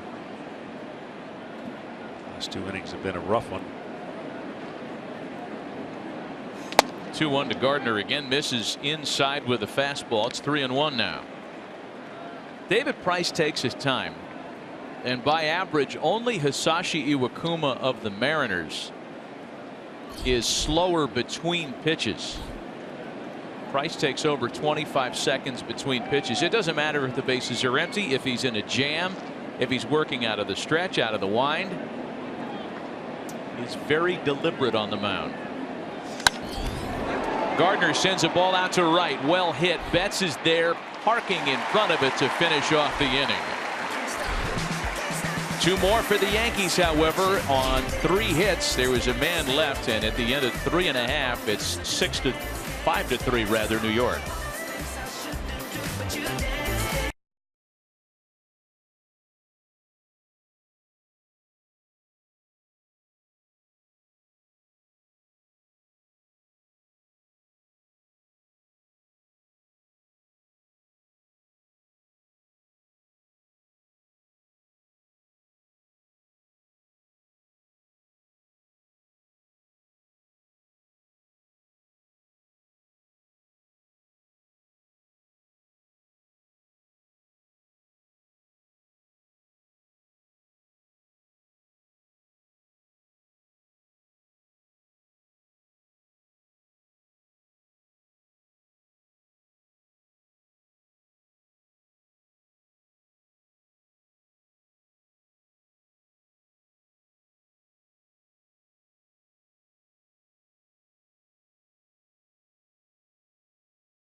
Double making it a 5-2 lead for the Yankees. I had it at 5-3 going to break. What's a run between friends? 5-2 is the score here as we enter the home half of the fourth. Hanley Ramirez leads things off against Brian Mitchell for the Red Sox.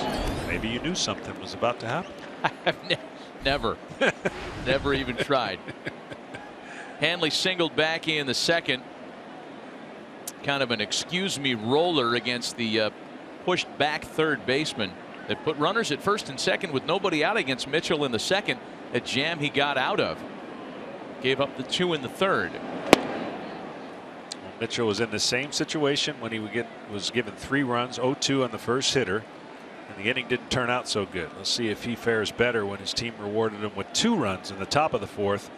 Getting that first hitter is so important when your team scores. I can't undersell that enough.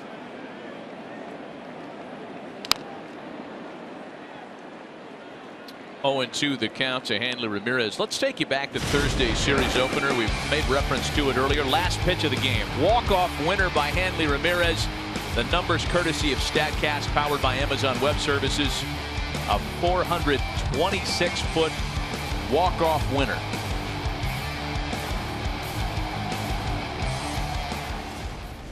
Hanley's second home run of the series coming yesterday.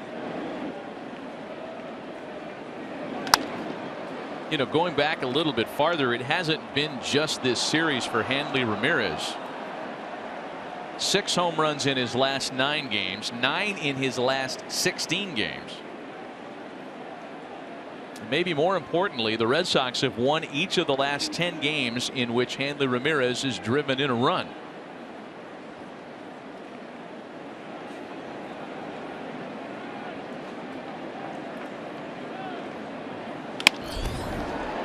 On a hop for Castro, and the leadoff man's retired in the fourth.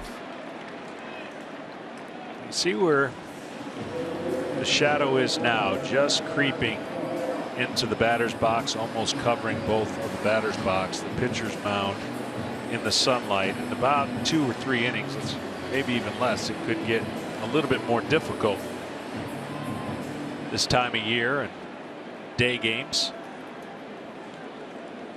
Would you ever change your repertoire based on that? Oh yeah, absolutely. First thing I always do is ask the catcher, what can't you see? And if you can't see it, sorry buddy, but I'm throwing it, because that means the hitter can't see it. If you can't see spin, if the shadow, the brightness, it depends obviously on what kind of stuff you have on the mound. But that's the first question I always ask the catcher when we get back in the inning. I used to love and beg to find those day games where you knew that if you could do your job early and get the lead, you were going to get the benefit of the shadow. Ball and a strike, the count to Travis Shaw. He popped a shortstop in his first at bat.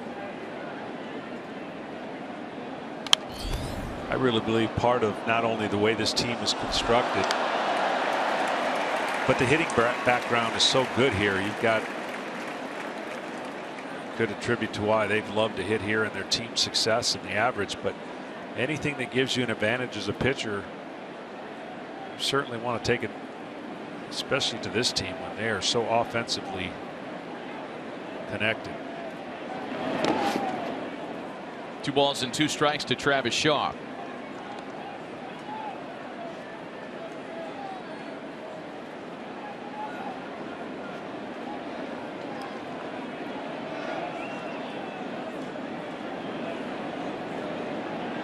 Catcher Sandy Leon waits next. 1 out, bases empty in a 3-run game here in the home fourth. Shaw would love to have that swing back. So 2 away, and that'll bring in the former Washington National, who, when traded by Washington to Boston, not a lot of conversation ensued, but it's a deal that certainly has paid dividend for the Red Sox. Kenny Rosenthal. Matt, that deal was for the old cash considerations at the end of 2015 spring training. What happened at the time is that the Nationals had Wilson Ramos, Jose Lobaton, a bunch of young catchers coming. Leon was out of options. And Mike Rizzo, the Nationals general manager, told me he loved Leon. Personally scouted him and signed him in 07, but he never hit in the minors. The bat never came. In the minors, .238 batting average and more than 2,000 at-bats. Fly ball out to left field for Brett Gardner to retire the side in order. A nice bounce back inning for Brian Mitchell, who holds his 3-run lead through 4.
MLB is celebrating the many ways Latinos put an accent on baseball. Share how you put an accent on the game with hashtag Polenta. I knew I was going to get this wrong, John. Poldenacento. Poldenacento. Spanish for accent. Glad I didn't read it. Man. Box that one again. Here's Jacoby Ellsbury leading things off in the New York half of inning number 5. A 5-2 lead for the Yankees. Ellsbury, Sanchez, and Castro here against David Price. You know, this is start number 4 against the Yankees, and those were the numbers in his previous 3 against New York. Not faring as well this afternoon as you would have thought based on his recent returns, having won 7 in a row. So when you add together the damage in the 3+ starts against New York this year, Price is just the 9th Red Sox pitcher since the adoption of a 162 game schedule 50+ years ago to allow 20 or more earned runs to the Yankees in a single season. Broken bat and an out to start the 5th. There've been a couple of big at bats, but this was the biggest. Gary Sanchez stepping in now with 1 away, had the big 2-run home run in the 3rd. Yeah, I talked about adjustments, right? There's some pretty good pitch to start it off. He goes away and then gets back in the at bat with fastballs, and he's tardy. He's tardy on all of them. And this adjustment right here, after the changeup and pitch away, he goes in and he says, you know what, pitchers, you adjust to me. I'm the man right now. First pitch to Sanchez here. A fastball misses the corner. And I'm telling you right now, you have to. If you're a pitcher, you got to adjust to this young man because he is absolutely taking it to pitchers in a short period of time since his call up.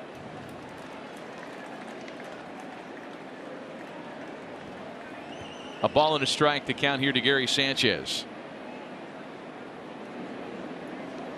He has made for some interesting discussion among voters for postseason honors. 15 home runs in 40 games. That's unbelievable. And you kind of tiptoed around this earlier. Is it a big enough body of work to make him a legitimate candidate? Or is he simply a guy that came up late and had a monster finish to his rookie campaign? I mean, there are other candidates for the American League Rookie of the Year, but between Michael Fulmer in Detroit, Tyler Naquin in Cleveland, why not Gary Sanchez? Willie McCovey is the player to have won a Rookie of the Year award in either league with the fewest number of games in that rookie season. Did it in only 52 games. And that's around where Gary Sanchez is going to finish. It's a great comp, and I'm sure Mr. Sanchez would love to have the course that McCovey's career took him on. There's a wave and a miss. 2 gone for Price in the 5th. I mean, where do you stand on that? Do you think that a 50-game sample is enough to make you a contender? Normally, no. But what he's doing is so eye-popping. It's like you can't fathom that he could come up and affect a team and put him in a race by himself virtually, coming up with huge home run after home run. I say yes. I say he's got a chance to do something that not a lot of people have done.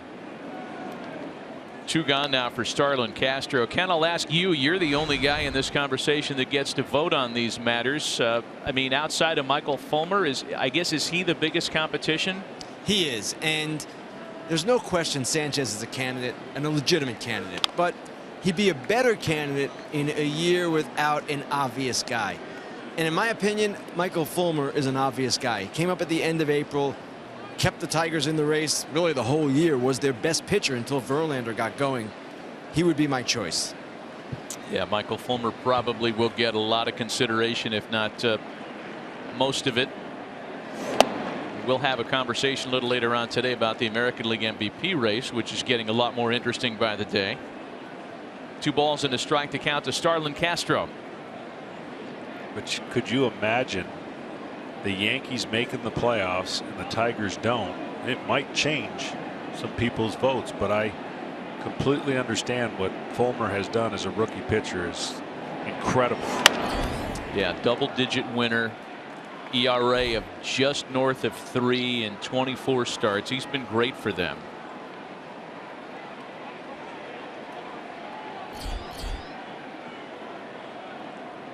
3.03 ERA, second lowest in the American League.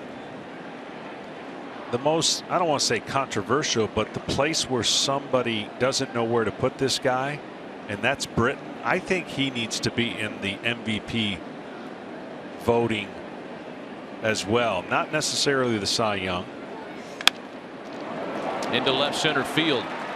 Starlin Castro strikes for extra bases. A 2-out double here in the 5th. Castro's hurt. He is limping into second base. About halfway between first and second, he pulled up lame, and that will draw the attention of Joe Girardi and the Yankees training staff.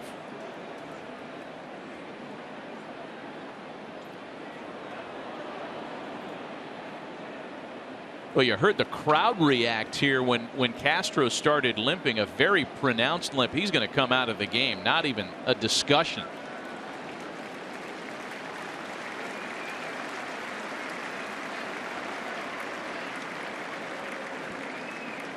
We profiled Castro's importance to the Yankees when we signed on today, a guy that they just don't want to be without down the stretch. And when we get word on his status and what exactly is wrong, we'll be sure to pass it along to you.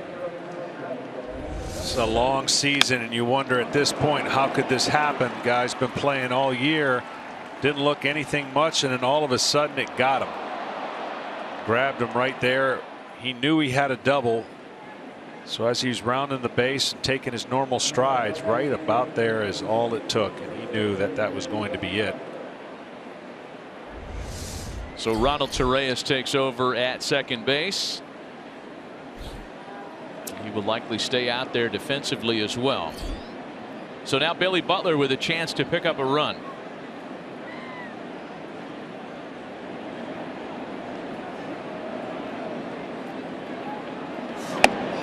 Butler has singled and struck out today. I know Didi has great numbers against lefties, but this would be an at bat that I would be very cautious if I was David Price. And knowing that I could attack the left-hander on deck. And Didi with a base open.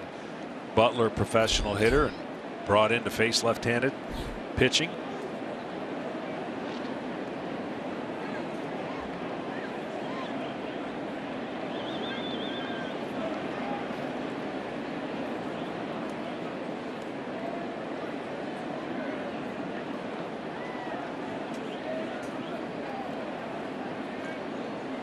Ball and no strikes, the count to Billy Butler.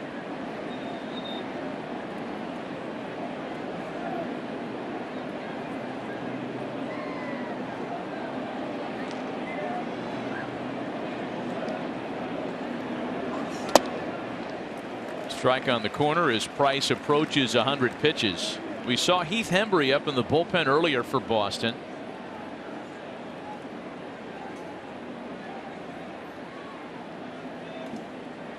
And that's Starlin Castro going up the tunnel and into the visitors clubhouse here.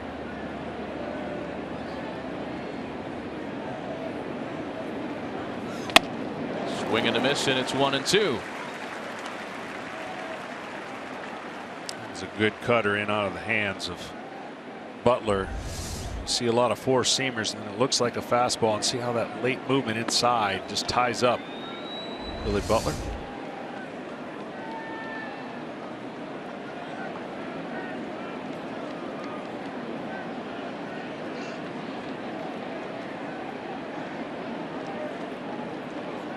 Ball and 2 strikes from Price to Butler. Couldn't tell if that was Butler or home plate umpire Bill Welke that wanted to pop out and take time.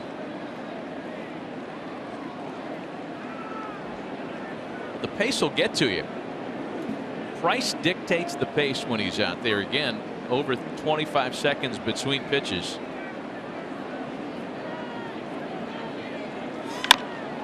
One-two pitch is chopped to shortstop for Xander Bogaerts to retire the side. Nothing comes of the 2-out double. Still a 5-2 game.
By T-Mobile, bringing you greater coverage of today's game.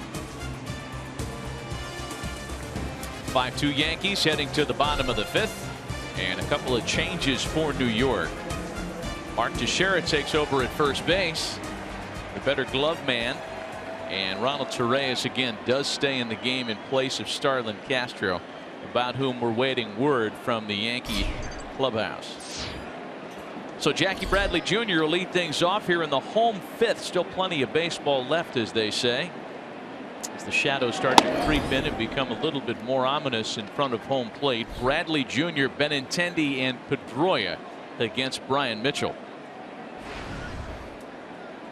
Mitchell's done a nice job pouring in some strikes, staying on the attack.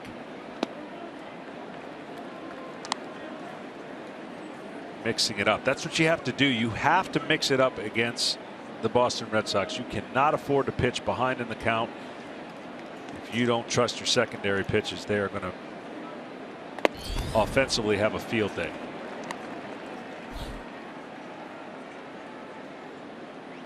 Yeah, the only trouble was back in the third when he yielded the 2 runs, couple of doubles by Bogaerts and Benintendi.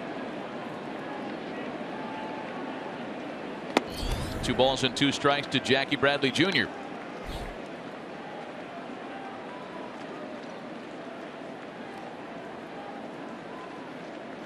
Now without the threat of a bunt, you see where Headley has gone in the full-fledged shift.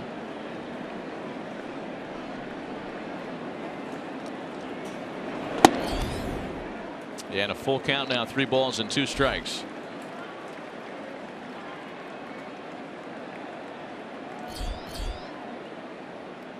Benintendi had the first of the 2 scoring doubles back in the third. He waits next. 3 balls and 2 strikes to Jackie Bradley Jr. You know, to reset the big picture here, the Red Sox have taken 9 out of 14 from the Yankees this year. And a win today would clinch Boston's first series win over their rivals since 2013.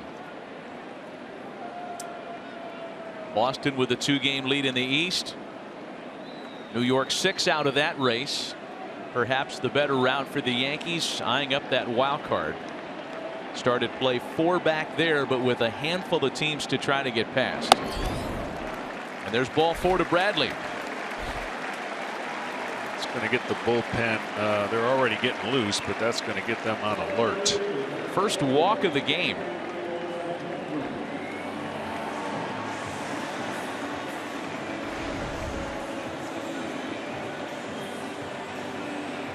You know, we talked about some of the common threads among this current Red Sox roster. A lot of 6-foot and under guys. A lot of guys who at one point aspired to play second base, but Pedroia was in the way. And as much as Dustin Pedroia has prevented some players from getting to his position, it doesn't mean he hasn't welcomed them in other ways. Ken Rosenthal. That's right, Matt. And Dustin Pedroia's wife Kelly recently returned to Arizona with their 3 sons, so he found some new housemates. One of them was Benintendi. The other was veteran infielder Aaron Hill, who came over in a trade. Now, Pedroia told me that he and Hill, the 2 veterans, often send the rookie, Mr. Benintendi, out for Starbucks to fetch their coffee. He insisted that Benintendi loves it, and I guess why wouldn't he? 18 months ago, Benintendi was at the University of Arkansas. Now he's living with Pedroia, who is a neighbor of Tom Brady's. I'll get your coffee, right? Why not? Whatever you do for twin beds, huh? That one misses up and away, and it's 2-0 now. Here comes Larry Rothschild, the Yankees pitching coach. Luis Severino got up and started an assignment in the previous plate appearance, and I think the Yankees will buy him some additional time here.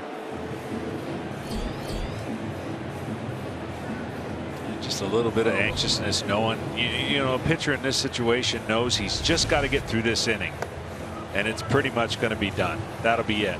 And sometimes just trying to get through an inning instead of pitching your way through an inning can be the difference between making a pitch or not. You got 2 strikes on Bradley, couldn't put him away. Starting out 2-0 here, and you start adding things in your mind you never would do normally. That's why it's dangerous when you think about, get through the 5th. Guess what happens if I get through the 5th? I qualify for a win. You can't think like that. Each hitter's got to be the most important mindset that you have, especially with this lineup in this park.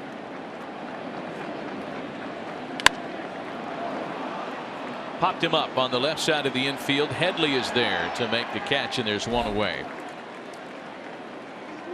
That trip just improved the percentage of which pitching coaches come out, and I'd say it's around 74% they throw a strike in this pitch. That's my own scientific method that I've been keeping track of. Is this a good old-fashioned eyeball test? Yeah, every time. So if you're at home, watch how many times a pitcher throws a strike after the pitching coach comes out. Here's Pedroia now, who's had 2 really good plate appearances against Brian Mitchell this afternoon and has 2 lineouts to right to result. Bradley at first with 1 away. That one missed way inside.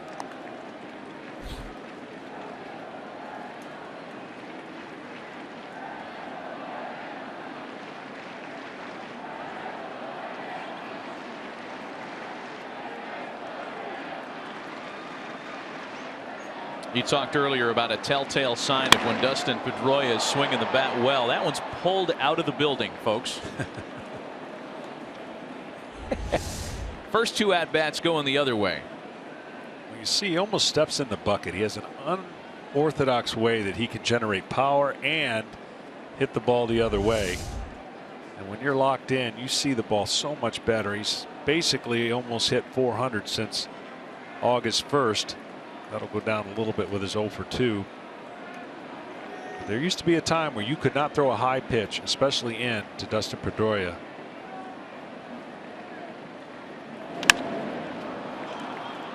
And Pedroia pops it up. 2 gone.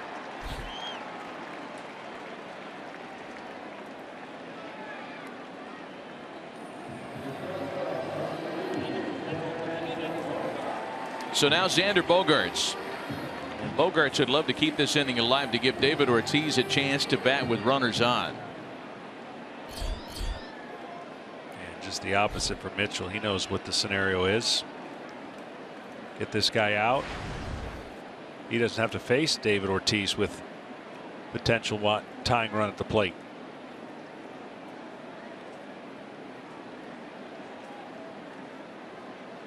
Bogaerts has doubled and popped down in the infield today. Why do I find it so amusing when somebody pulls a foul ball out of the ballpark? It tickles me for some reason. Mike Napoli did it at Progressive Field earlier this week. The old example used to be Mike Laga did that as a Cardinal at Old Busch Stadium, which was really something because there was some foul territory there to deal with as well. Here it's easier to envision. Bogaerts to left. That one's got a chance, and that one is gone. The only question was whether it was going to stay fair.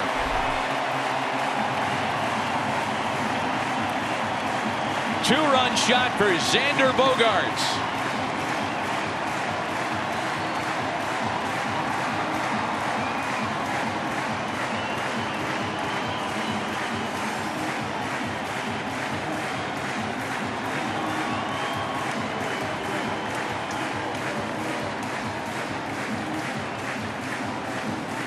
That will mark the end of the afternoon for Brian Mitchell, as the Red Sox have once again tightened this up to a 1-run game. A pitching change. Fenway Park is alive, and we'll be right back.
4 2/3, in which he allowed the 4 earned runs on 5 hits. They came in 2 big bunches, back-to-back, where the 2 doubles rather in the 3rd, and then the 2-run home run by Bogaerts in the 5th. That's just unbelievable. That is quick hands and a really bad missed spot. Wow. So Luis Severino called on here in the 5th to try to bridge these important middle innings. Severino has been great since going into his new role as a middle reliever. 8 relief appearances, 2-0. He is not allowed to run in that role after a really rocky start as a starting pitcher this year. 3 balls and no strikes, the count to David Ortiz with Mookie Betts waiting on deck. That's an amazing split we just saw right there. 0-8 versus 2-0 and no earned runs. And he loses Ortiz on a 4-pitch walk to start the assignment.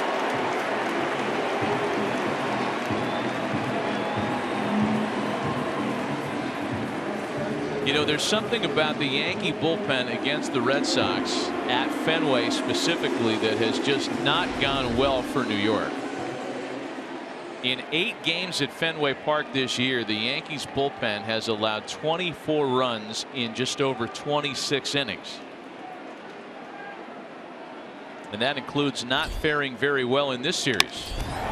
Betts on the first pitch sends a ball out to center field, handled by Ellsbury to retire the side. Nothing further, but the 2-run home run by Xander Bogaerts has made it a 1-run ball game. The 20th of the year for Boston's all-star shortstop. It's 5-4 New York.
And by Arm & Hammer and OxyClean, official partners of Major League Baseball. Back with Ken Rosenthal, Hall of Famer John Smoltz, Matt Vasgersian, and a 5-4 Yankee lead as we enter the 6th inning. Xander Bogaerts with his 20th home run of the year, giving the Red Sox their 5th player with at least 20 this year. And that's the first time that has happened in over a decade here in Boston. Didi Gregorius, Chase Headley, and Austin Romine against David Price in the 6th. David Price still in there despite the amount of pitches he has. Still got a good live fastball. He's sticking around to know his boys will get him 6. Or at least that's what he feels. Yeah, well, I mean, they've gotten him an average of 11 the past 7 starts. That one shot past Ramirez, and the leadoff hitter's aboard to start the New York 6th.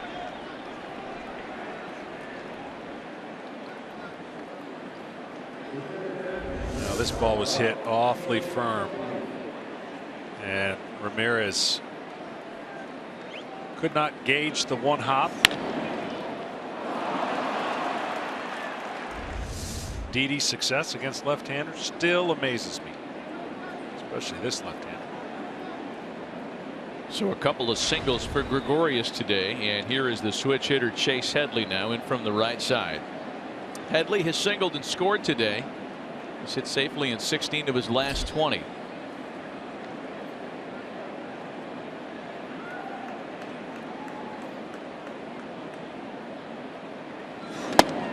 Looking at the list of names, John, the last time the Red Sox had 5 players enjoy 20+ home run seasons, and it was back in 2003 when 6 guys hit at least 20. Nomar Garciaparra, Kevin Millar, Trot Nixon, David Ortiz, Manny Ramirez, and Jason Varitek. Can you believe it's been 13 years since that season? That was David Ortiz's first year here, by the way. And can you believe that David Ortiz is having the year he's having here in 2016 after hearing his name in that group long since retired from the game? Yeah, it is pretty amazing. I don't know of another athlete in his final year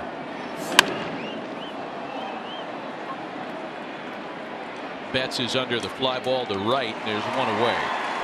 in his final year with an opportunity or a dream scenario that David Ortiz has, and that's finishing on top statistically and possibly getting a chance to go to the postseason, which would be the ultimate dream, and go to the World Series.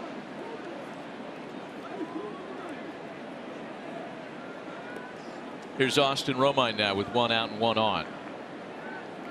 Yeah, it has not been the usual kind of soft landing for an aging superstar in the case of David Ortiz. Austin Romine's had a big day, a single and a big 2-run double.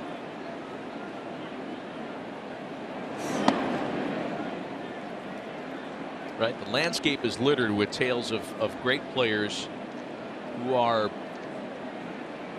not quite themselves by the time they shut it down. Willie Mays ended his career in a whimper as a Met. Even in this franchise history, Carl Yastrzemski wasn't the late 60s, mid 70s he has by the time he shut it down.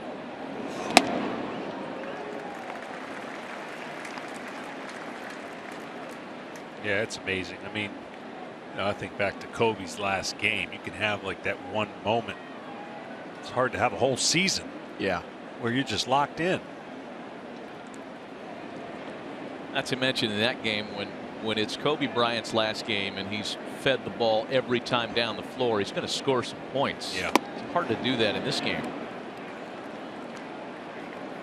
One thing you can't take away from David Ortiz is his ability to be super clutch. Postseason success, really unmatched. And he is one of our true superstars that embraces the whole balance of what comes with playing the game at a high level and everybody seeing you for the man. He's been that. Not to mention, you know you're big when they're cutting you into corn mazes. You look at it from a helicopter, as David Ortiz did. Thanks, Poppy is what it spells out, with a likeness of David Ortiz. Stare at it for a while, you can make it out. It's there. Right corner, top right corner. And then when they make a Lego statue of you, that's incredible. It's here at the ballpark, and it is legit. John and I inspected it earlier today. We took a few of those. Were we not supposed to take a few of those? I chipped away a piece of his left forearm. And a called strike 3 taken by Romine.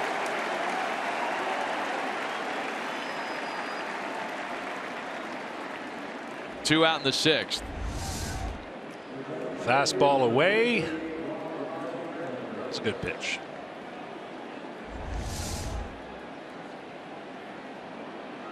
6th strikeout for David Ortiz.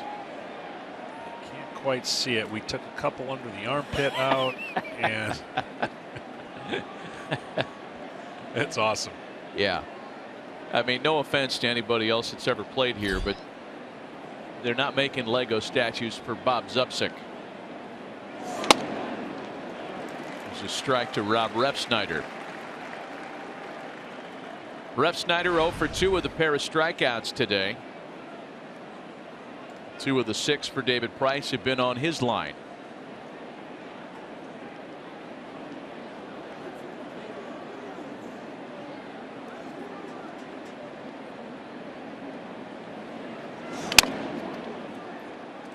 Oh, and 2. Heath Hembree had been up a couple of times in the Boston bullpen. The bullpen is active as we speak. They've got a left-hander up down there. That's Robbie Ross, one of the many available relief choices on both sides here in September. No fewer than 4 left-handers in the Boston bullpen. Same set of the Yankees.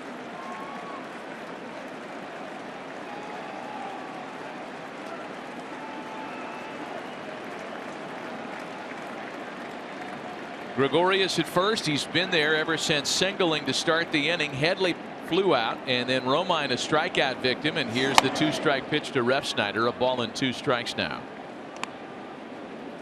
We mentioned that most of the other action is later tonight in Major League Baseball. There are 2 other games happening now. Atlanta leading Washington 6-2 in the 6th. The Pirates have an 8-3 lead in Cincinnati in the 6th inning.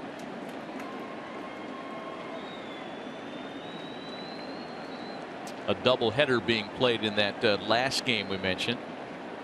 And again, the AL East all happening later on tonight.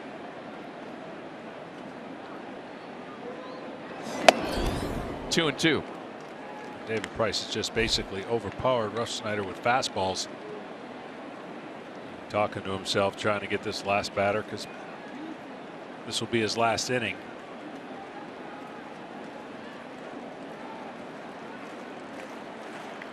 Brett Gardner waits on deck.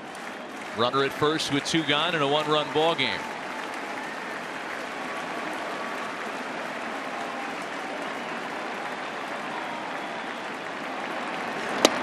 A called strike 3.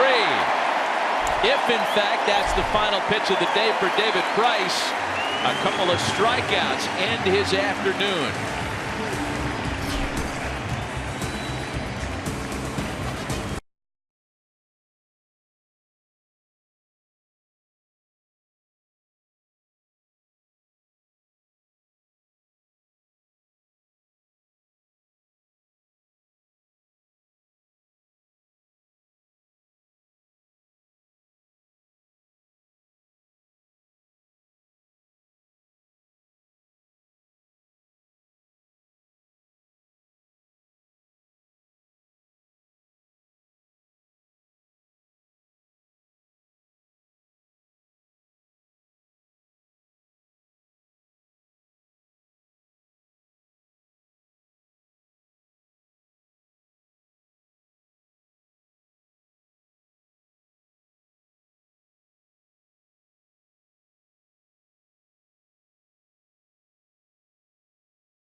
In Blaine Crawford in Lethal Weapon premieres Wednesday on Fox.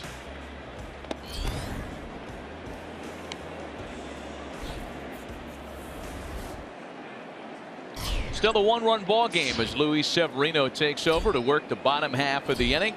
You'll get Hanley Ramirez, Travis Shaw, and Sandy Leon. Actually, Severino came out there and closed out the fifth.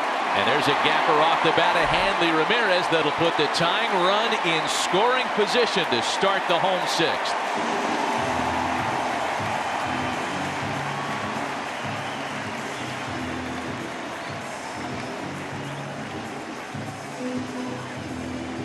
Hanley is some kind of locked in.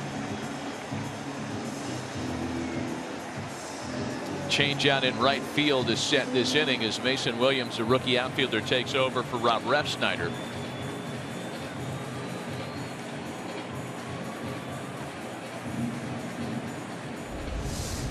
Puts that foot down and the barrel of the bat. Only thing he didn't do was have loft to it, which would have been another home run, but he splits the gap. Easy double. Well, the next guys do their job. They move them over and don't have to score them without necessarily getting hit. Travis Shaw 0 for 2 against the starter Brian Mitchell today.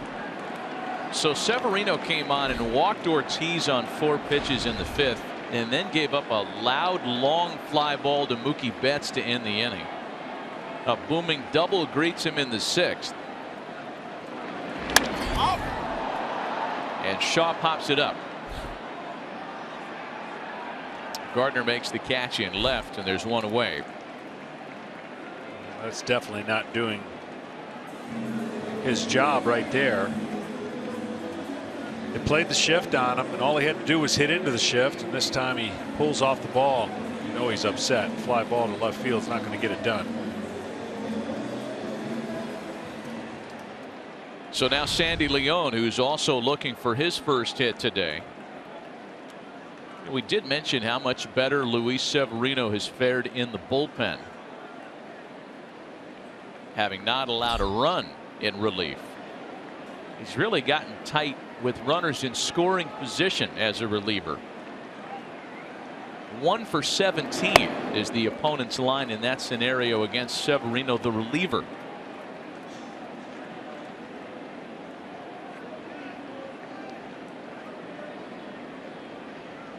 Ball and no strikes, the count to Sandy Leon.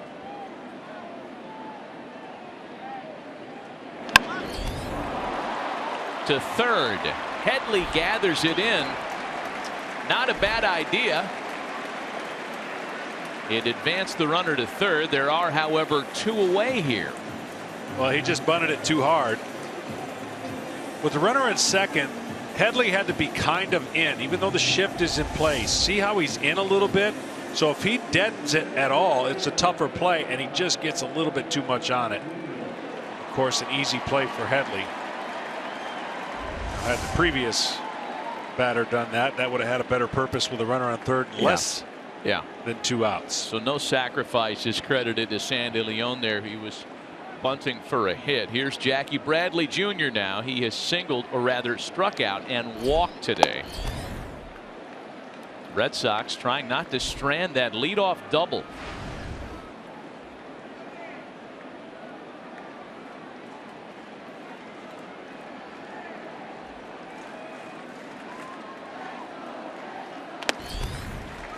One and one. We have a shift on Bradley as well. Now this kind of bunt out of Bradley would be a much more difficult play, and with Headley being shifted over towards the hole, shortstop.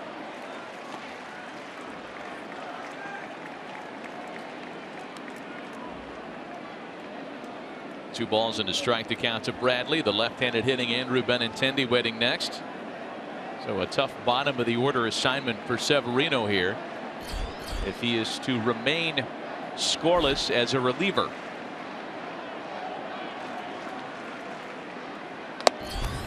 Three balls and a strike.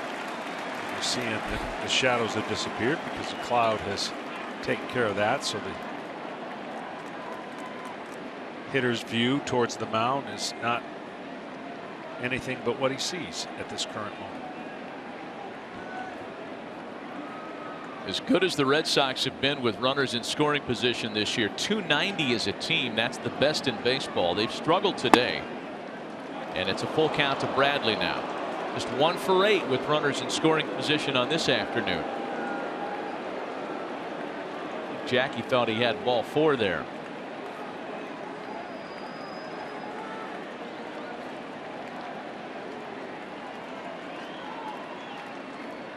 The payoff pitch home. Got away with one there. Slider did not go intended where it was. Bradley fought it off. What you're trying to do with that slider is try to get a back foot slider. Start it over the middle of the plate and let it go down. It'd be hard for Jackie Bradley to stay off of that pitch. Fastball in now. Holds up on a fastball up. Ball 4 puts runners at the corners with 2 away.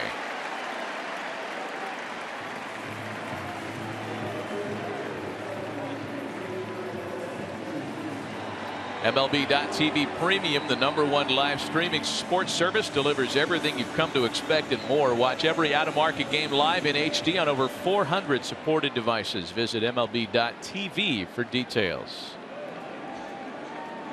Shadows back.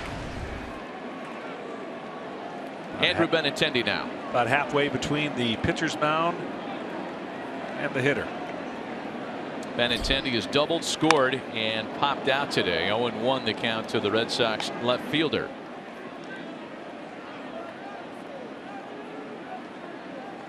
I just had a vision of being on the mound, looking up in the sky, going, I'm going to wait about 20 seconds. I see this. See the cloud moving, waiting for a cloud to create shadow. Make it more difficult. You tried to time clouds. Yeah. Yeah. Well, there's not many in the sky today. There's only a couple of them. So you really took it to the next level. I'm starting to learn. You got to. You got to take advantage of as many advantages as you can. 2 balls and a strike. In a very small sample size, Benintendi's had some success against Luis Severino. 2 for 2 with an RBI double. Runners at the corners with 2 gone in a 1-run game. Big swing and a miss, 2-2. Challenged him at 99 that time. He's got some weapons. Does Severino.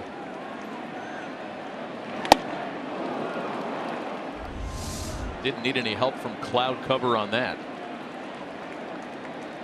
2 balls and 2 strikes. Full count now. Not sure how Andrew got out of the way of that pitch.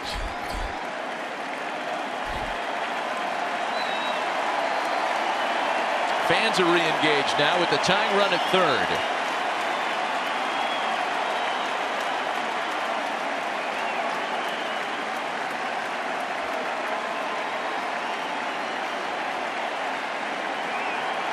About a 3-2 slider right here.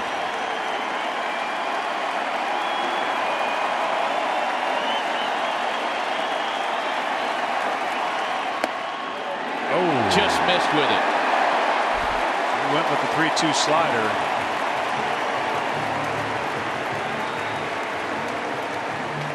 Just called it up.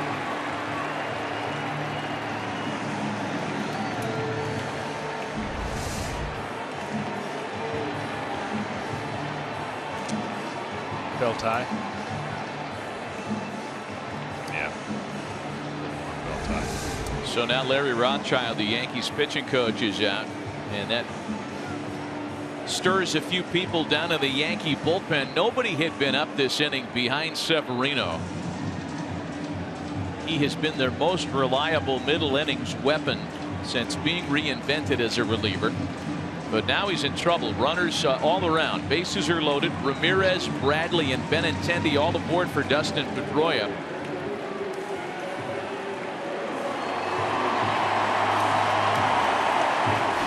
Well, the 2008 AL MVP has 3 career Grand Slams to his credit, including this one, the most recent in April. One that just scooted inside the pesky pole against Bud Norris. Slider starts him with a strike here. Pedroia, he basically gives the pitcher the first pitch, and then he goes to work. Almost steps out as if to say, I'm taking it all the way. He's done it each at bat so far today. 1-1. How about this for a Boston batting oddity? With runners in scoring position and 2 out, they're the best in baseball. With the bases loaded, they are 3rd from the bottom, just a .215 bases loaded team average.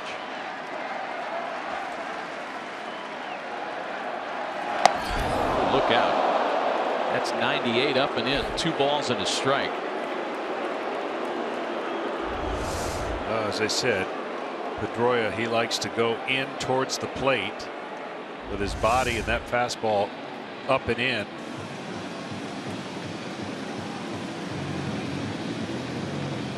Got to trust right here, and the conversation on the mound's got to be, this is the most important pitch in the at bat, and it's 2-1 count. If you can trust your slider, you throw your slider right here. Fastball is starting to miss up with it.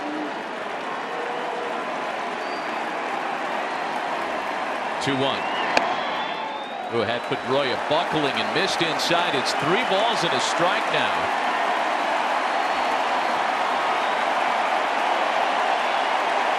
Some atypical control trouble out of Luis Severino. And it's 3 balls and a strike now to Dustin Pedroia.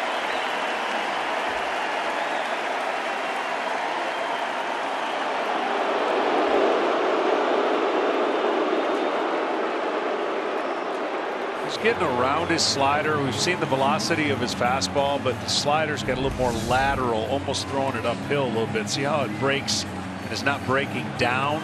It's covering the plate, but he's getting on the side of it, which is not the right tilt for that kind of pitch. And it's a full count now. 3 balls and 2 strikes. Pedroia began the day having hit safely in 21 of his last 22 home games. Better than 400 in the month of September.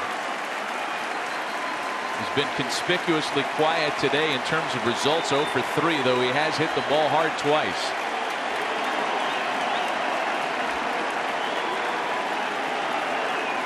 The payoff pitch. They'll do it again. Fans know when they come here, watch a Red Sox Yankees game, you are going to get your money's worth. There's no doubt.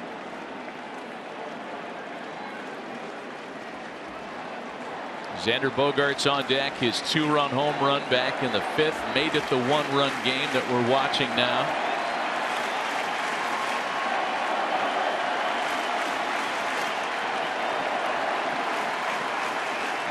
Here's the next 3-2 home. Oh, what a pitch. Called strike 3. A 100-mile-an-hour fastball right on the outside corner. Pedroia takes exception, but he's going to have to take his glove next.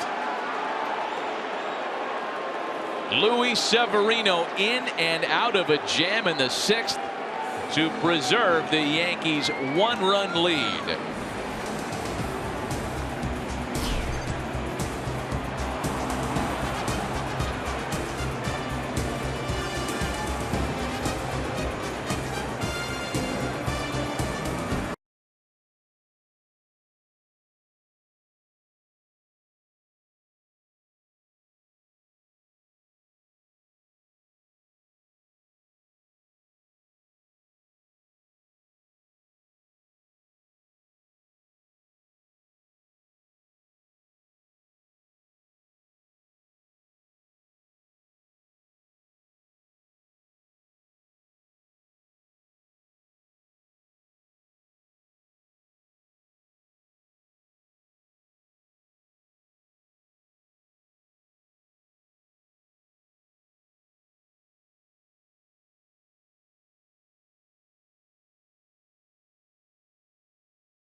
Contributing into a bases loaded jam, but then struck out Dustin Pedroia on a 3-2 fastball at 100 miles an hour and keeps the Yankees 1-run lead in check. So to the top of the 7th, and a new pitcher for Boston, left-hander Robbie Ross takes over for David Price. Throws a little bit across his body. Fastball slider. As you'd expect, tough on left-handed hitters like Gardner and Ellsbury, who lead things off in the 7th inning. Gardner, Ellsbury, and Sanchez here for the Yankees. Robbie Ross with an opponent's average of 178 against left-handed batters. That's a top 5 figure in the American League. And behind here, 3-0. Well, for the Red Sox, they won't be afraid to use as many pitchers as it takes to get this job done. And I think the design here would be Ross for Gardner and Ellsbury, and then back to the bullpen for Gary Sanchez. Recently, the Red Sox and the Blue Jays played a 9-inning game and had 18 pitchers used in that game.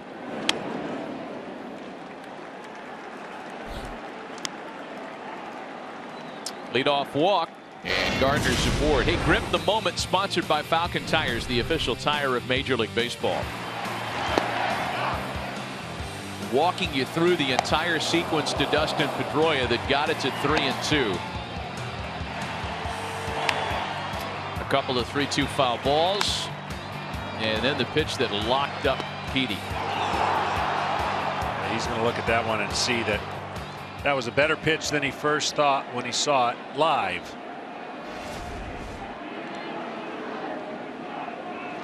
So now Jacoby Ellsbury, leadoff hitter aboard, and Ellsbury takes a strike on the inside corner. 0 for 3 today in his return to Fenway.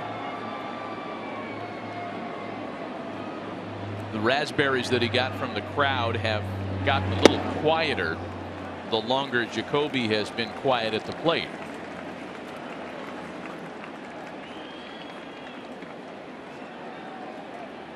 As we mentioned, though, you can almost sense the Yankees know they got to have this game. They got to find a way to hold off the Red Sox and create as much opportunity for them with the schedule remaining to fight for their playoff lives. If they don't win today's game, you can almost say mathematically the division's gone, and then too many teams and too many games back for the wild card. But if they could somehow win this game and gain a split, they're right back where they started. Yep. And giving them a little bit more hope moving forward.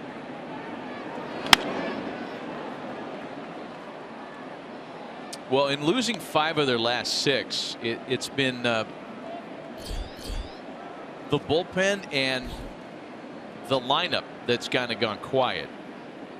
They've hit just 163 with runners in scoring position during that span, and they're averaging around 3 runs a game over that period. Ball and 2 strikes, the count to Jacoby Ellsbury.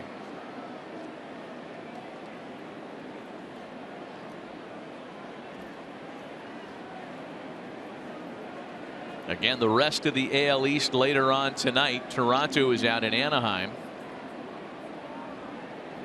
They've got Francisco Liriano today. That's lined to Shaw. They'll try to double up Gardner, but it's not in time.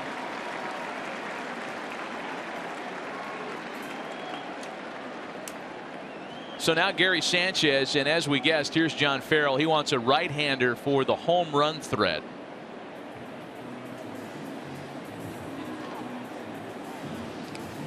We'll have a pitching change with 1 out and 1 on in a 1-run game here at Fenway.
why Gary Sanchez is good, and the home runs and the start he's gotten off to is all you really need. But how about this?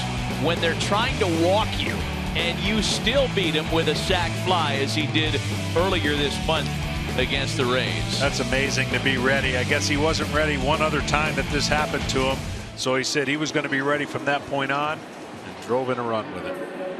Sanchez will bat here with 1 out and 1 on. Do so against the new pitcher. Right-hander Matt Barnes takes over on the mound for Boston.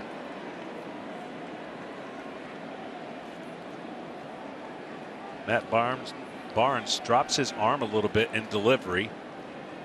Got kind of a funky little delivery, but his fastball 94 miles an hour. And the curveball 81 with really good break, but it's not as consistent.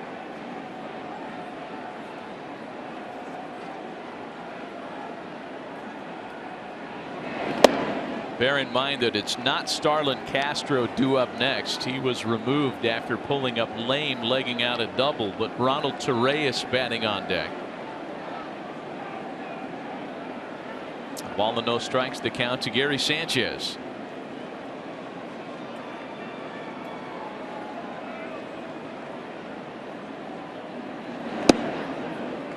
Here's another reason you know that Gary Sanchez is good. I mean, we've seen it on the field. He's wearing number 24, and it would seem that they don't give number 24 as a Yankee out to just, any September call up. Some pretty good players that have had that number on their back in Yankee history.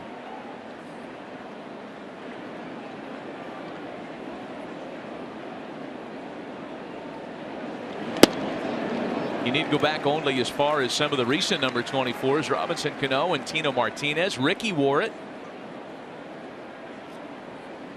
Al Downing on the pitching side.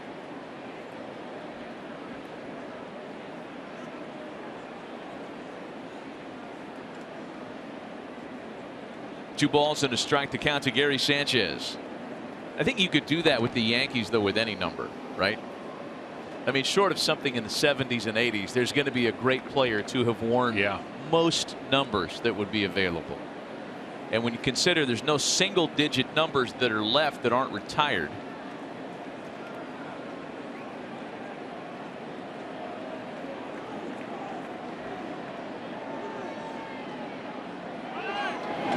There goes Gardner. Leon's throw down takes a bounce, but lands right in front of the bag, and he's out at second base.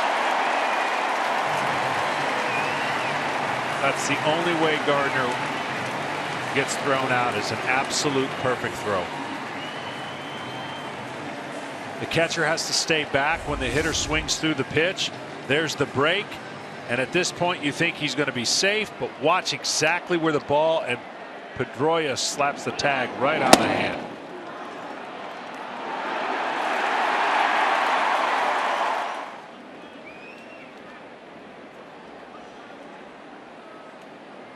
Two balls and two strikes to Gary Sanchez with 2 out and the base is empty.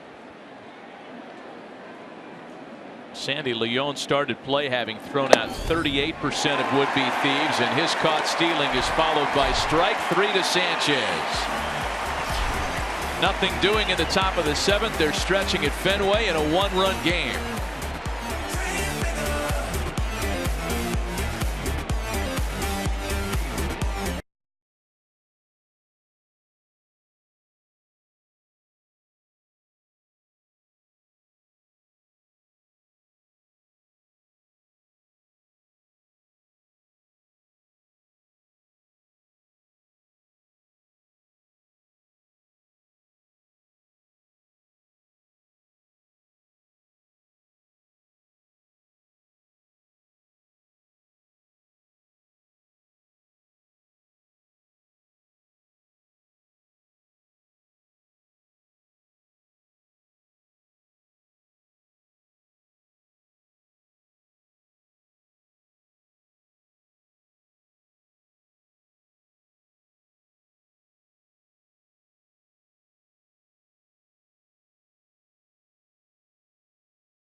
by the Lincoln Motor Company and the exhilarating new Lincoln MKZ.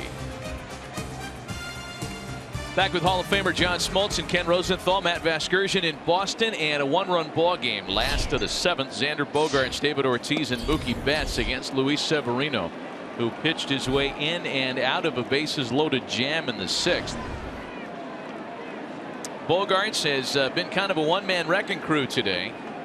A double, a home run, 2 runs driven in, a couple of runs scored.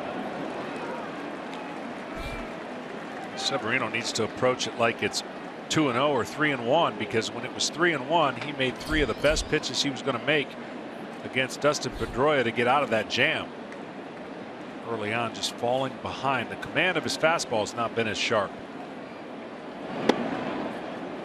A strike to make it 2 balls and a strike now.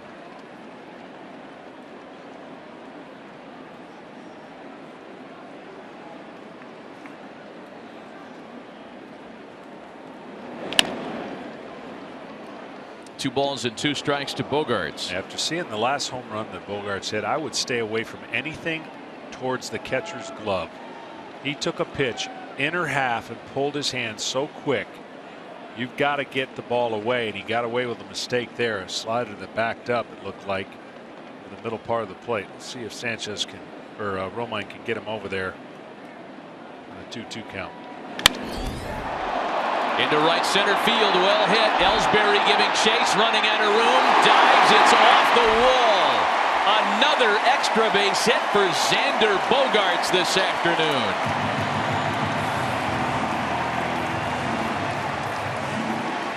Once again, Ellsbury went into that wall very awkwardly.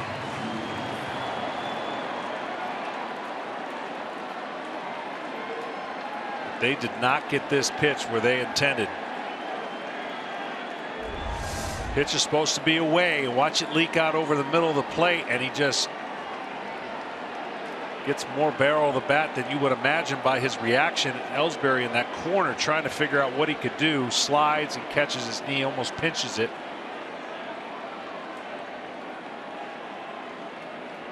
Another leadoff double.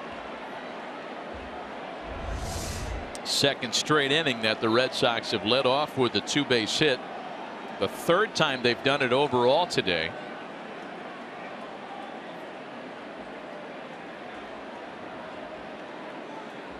So here's the last time that Bogaerts was up. Watch where they were expecting it. This ball was going to almost hit the umpire if he doesn't swing. And then this one right here, he doesn't pull, but he hits enough of it where he can stay inside the baseball. Even what looked like a almost pop-up swing went about 410 feet. Quite a lengthy discussion happening out there with Ellsbury. We'll take a look at him kind of sliding into the wall again. It looked like it was the left knee that caught the corner of the wall. Yeah, but they're looking at his right knee. Both knees went in there hard. He's going to stick around. Good news temporarily, at least. Hopefully he can finish out the afternoon.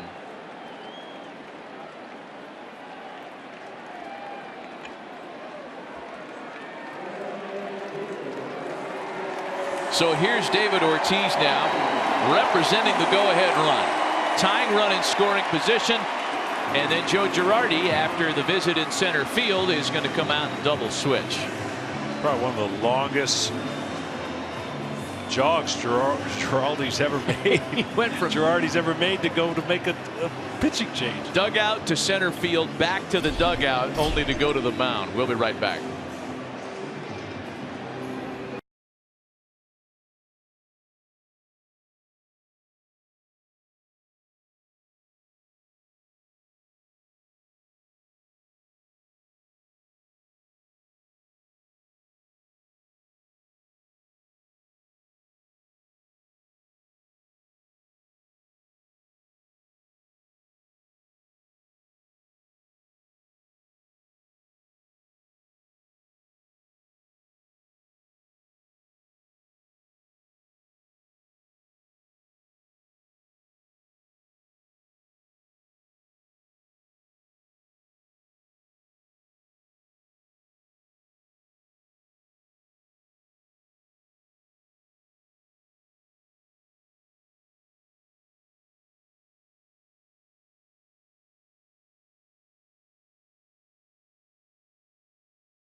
Some of his best work this year as moral support, and no one was more, look at the windmills. No one was more excited than David Ortiz after Hanley Ramirez walked off the Yankees on Thursday. Yeah, watch it, clear space, untuck, and celebrate.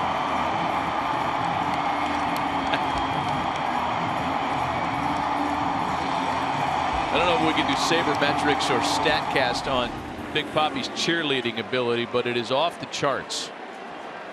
He bats here with the tying run in scoring position and nobody out, and he'll do so against a former teammate. Left-hander Tommy Lane takes over here in the 7th. Ortiz squares around and takes a ball. Did you hear the crowd? He squared around. They almost like, oh.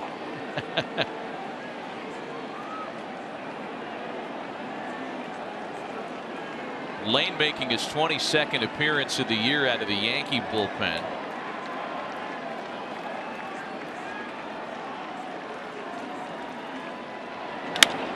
And Ortiz sends a drive to center field.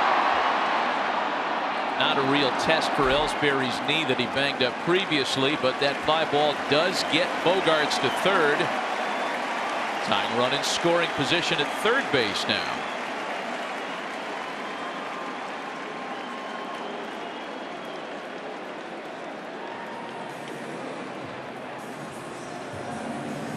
Here comes Joe Girardi, and with Mookie Betts scheduled, he's going to make another change.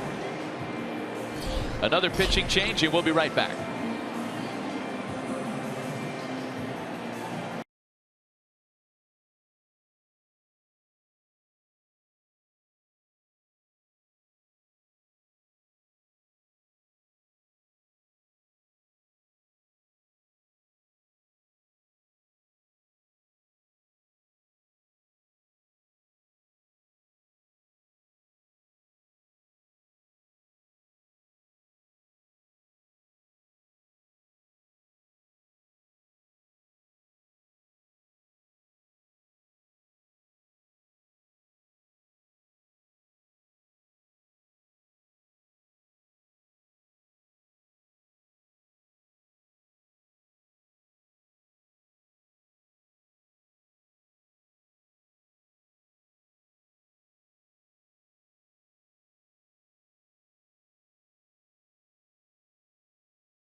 On Fox, don't miss Sporting Kansas City take on the LA Galaxy at 2 Eastern, or catch Toronto FC battle New York Red Bulls at 5 Eastern. Check local listings for the game in your area. So pitching changes for back-to-back hitters, and Adam Warren will become the third pitcher to work this inning on the mound for New York. More to come, but right now, pressing issues with a runner on third again. Seems like the last 3 innings have been high stress for the Yankees relievers. Adam Warren returning back. He's got electric stuff. The ball sneaks up on the hitter. Really good complementary secondary stuff where he can get you out a variety of ways. Right now he's hoping it's on the ground via the strikeout, or on the ground because the infield's playing in. Mookie Betts is 1 for 3 today, but the line that really catches your attention is his 5 for 9 with 3 extra base hits against Adam Warren. Yankee infield is in. Tying run at third with 1 away, and it's a ball and no strikes to the MVP candidate Mookie Betts. And this was why this is so difficult against the pressure that the Red Sox offense puts on a team. It's relentless. Doesn't matter who's up next. Hanley Ramirez in this case, and it's 1-1 now. For Adam Warren, traded this past December from the Yankees to the Cubs and then traded back just after the All-Star game. A chopper that will clear Gregorius and tie it at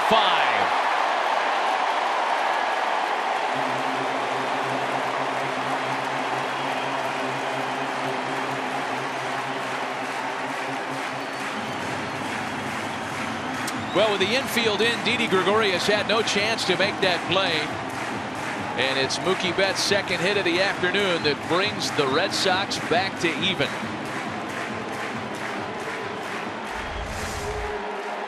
Firm at home plate. He chops it down. And a great break at third. I don't think it would have mattered even if Didi were able to come down with this ball.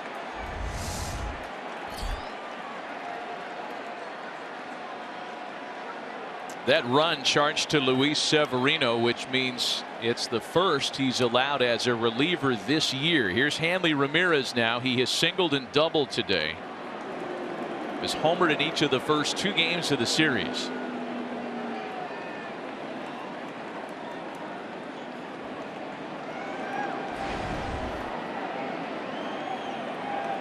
He just looks like right now at the plate he's not missing any fastball anywhere close to a strike.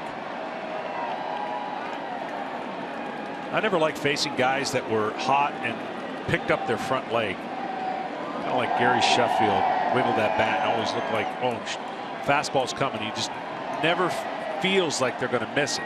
Obviously they do, but when they're hot, they're more locked in.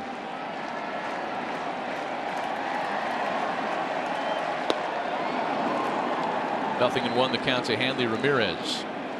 Betts is a threat to run. Stolen 24 and only been thrown out 3 times this year.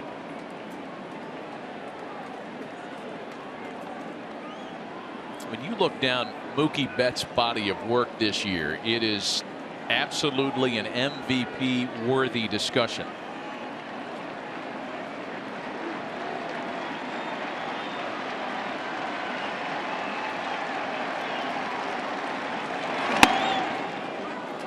You know what's interesting about the American League MVP candidates, and you could have the same kind of discussion about the AL Cy Young race, is that where there are candidates, one guy hasn't jumped off the page in these last month to 6 weeks to wrap it up. If anything, the top candidates have gone cold. Josh Donaldson hurt his hip. Jose Altuve has had a really bad stretch here the last month or so. And Betts, for all of his great numbers, entered the weekend batting .228 in September.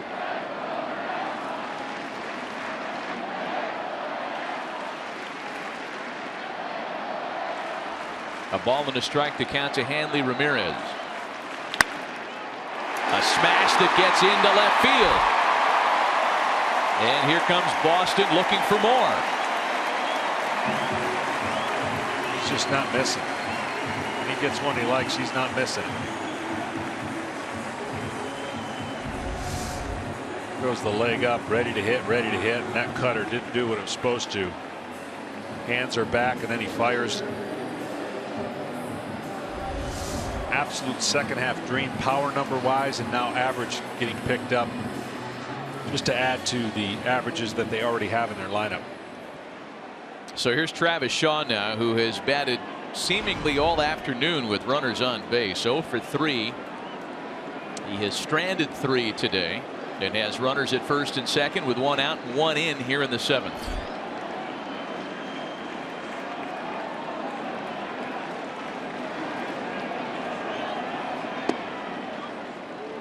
A strike from Warren. Warren possesses that curveball you saw right there. Slider, cutter, fastball. Going to need them all to wiggle out of this jam here. What did we say earlier about David Price and the runs that have come his way on his 5th day? Yep. Shaw beats it to first. Teixeira knocks it down, gets it to Warren. Runners at second and third now with 2 gone.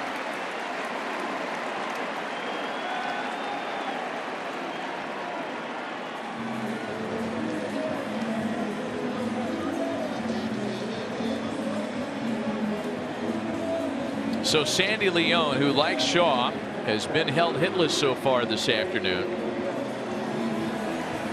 He had hit in the first 2 games of the series. Runners at second and third for him.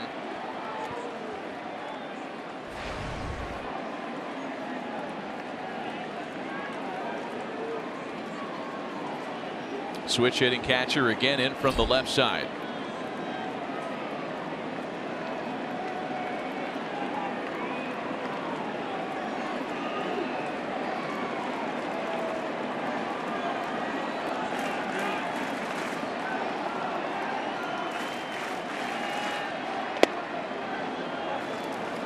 A 5-5 tie here in the last of the 7th. 9 hits apiece. Yankee starter Brian Mitchell went 4 2/3. David Price for the Red Sox went 6.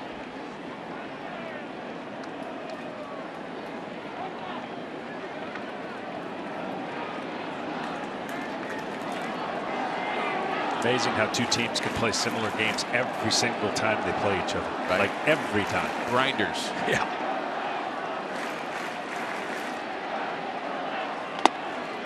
For so many years, the series was kind of defined, inside the numbers by both teams' ability to drag out plate appearances. The Red Sox and Yankees annually during their heydays of the rivalry were always among major league team leaders in pitches per plate appearance.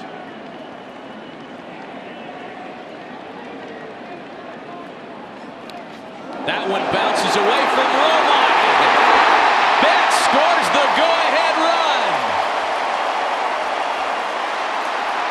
Here's Hanley to try to score, where he is met stone cold by Romine, holding the baseball. The Yankees give up the lead, but prevent any further damage in the way of an insurance run. We'll revisit that unusual end of the inning in a moment.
Will end to a 2-run bottom of the 7th, and that's the Red Sox, their first lead of the ball game.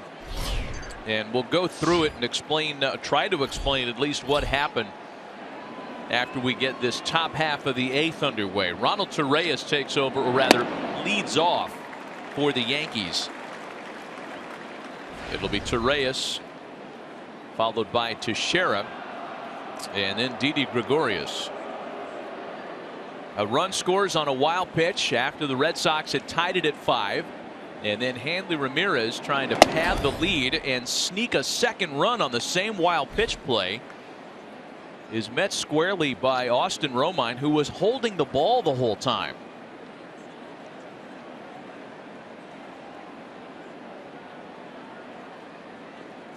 First plate appearance for Ronald Torreyes. He took over for Starlin Castro after Castro doubled and then was removed with a strained right hamstring in the 5th inning.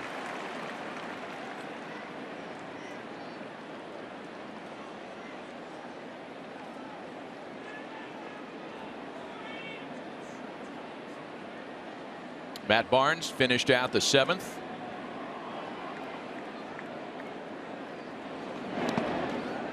Two balls and 2 strikes to open the 8th. Well, when we get a chance to show you, you'll see why Hanley thought the way he did and read it correctly at the time. But with the help of the Yankees dugout, Joe Girardi screaming to his catcher, you'll see why it was closer than what Hanley thought was going to be. Well, then I've got a question for you when we look at this again, because I'm curious to see it again as well. Still 2 balls and 2 strikes to Ronald Torreyes.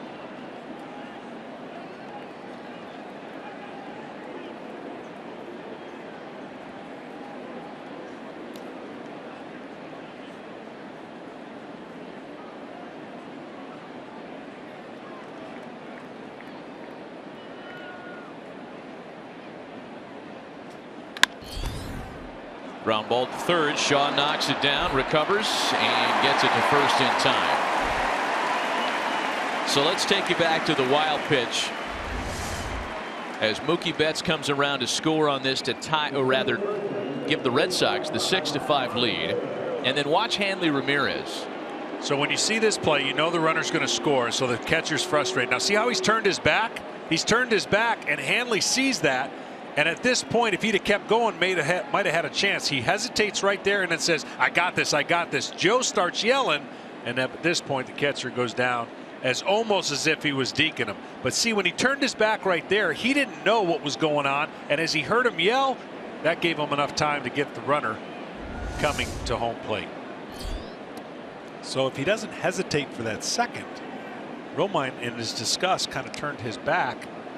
That's what I think Hanley saw and probably thought he had a chance. And Romine was not that far away from the plate, but you're right. Having his back to the play is what gave Hanley a little hope. My question for you is, how is he not blocking the plate there? Now that's what I thought they might be looking at in the dugout for the Red Sox.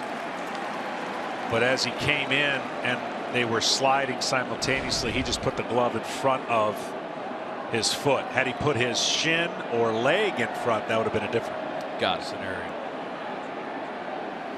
A ball and a strike to Mark Teixeira, making his first plate appearance in this one. A bouncer to the right side of the infield. That's Travis Shaw, who was playing at the second base position in the shift. Well, here it is in real time. Ball gets away from Romine. Betts scores. Romine is upset, loses track of the second runner, and recovers just in time. He did put his shin guard down. He did. I mean, it was real close. Real close.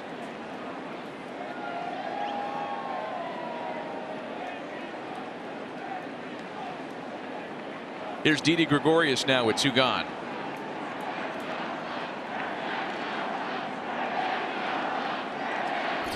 We had a bird's eye view of the proceedings and then watched it again a couple of times on replay. Ken Rosenthal, you're down there on the field. What did it look like from where you stand? Well, it is a fair question about the block, but I'm wondering, one, the impact of Romine having the ball, and 2, whether Hanley indeed had a lane to shoot for. That's always the standard, and I'm sure the ruling was that exactly, that he had the lane, and that's why they didn't call it a block. There were, and as that third out was recorded, I mean, we had a shot of the Red Sox dugout. They were all kind of wondering the same thing. A, what happened? B, was there a was there a chance that the plate was blocked? 2 balls and no strikes to Didi Gregorius.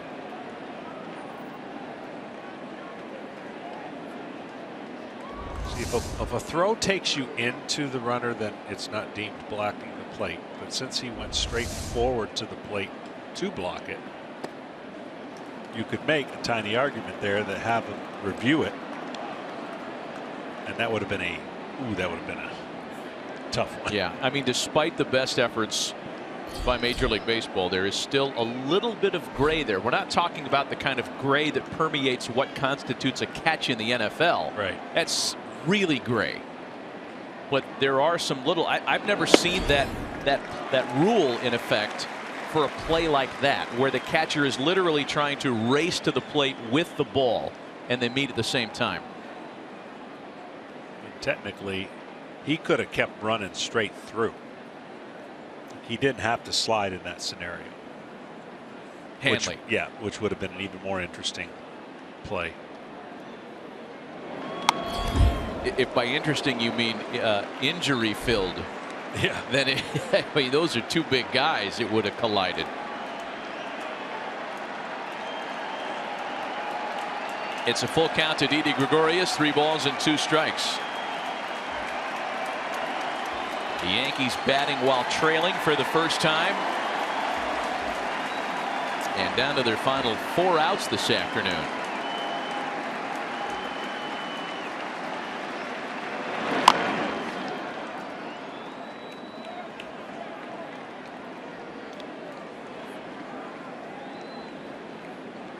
One of the phases of John Farrell's game that he's been most pleased with over the last 6 or so weeks, really since Craig Kimbrel was reactivated, is his A group in the back of the bullpen. It's a group that stumbled around the midseason mark in the absence of Kimbrel, as John talked about earlier.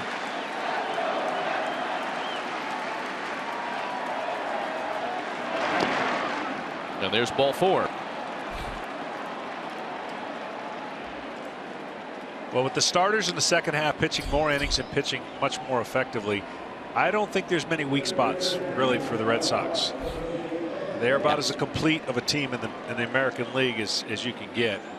They're going to ask Kimbrel to get a 4-out save here. Another pitching change with 2 out and a runner on. We'll be right back.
@BAT app. Stay up to the moment at any moment with game day, live game video highlights, StatCast, news, and more. Download MLB.com @BAT, the #1 app for live baseball on your phone and tablet.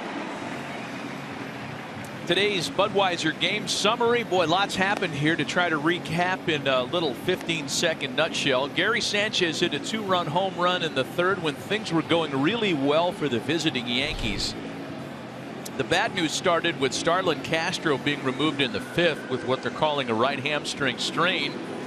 And then in terms of the game results, a run to tie and then a run to go ahead in the Red Sox half of the 7th has given Boston a chance to give Craig Kimbrel a 4-out save opportunity starting here in the 8th.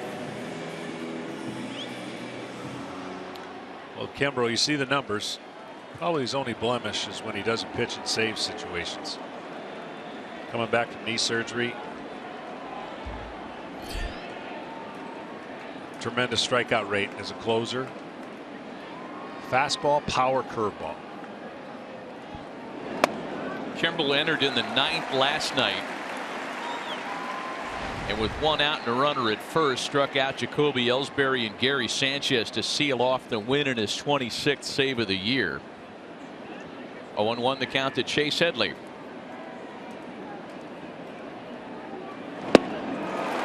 Quickly 0-2. There's that power curveball. His fastball's electric, but sometimes his fastball command gets him in trouble. This ball just disappears.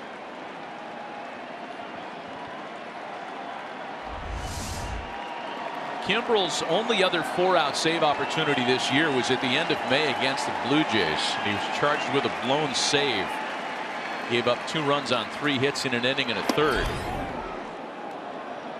In fairness, that is in what seemed like a different season for Craig Kimbrel. Before the knee surgery and when he struggled in April and May.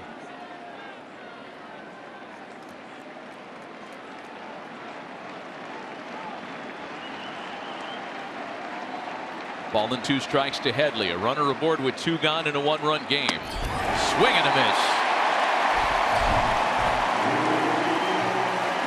Flicker of a flame extinguished in the 8th. To the bottom of the inning, 6-5 Boston.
Sponsored by T-Mobile, bringing you greater coverage of today's game, and by Domino's. Order online and track your order.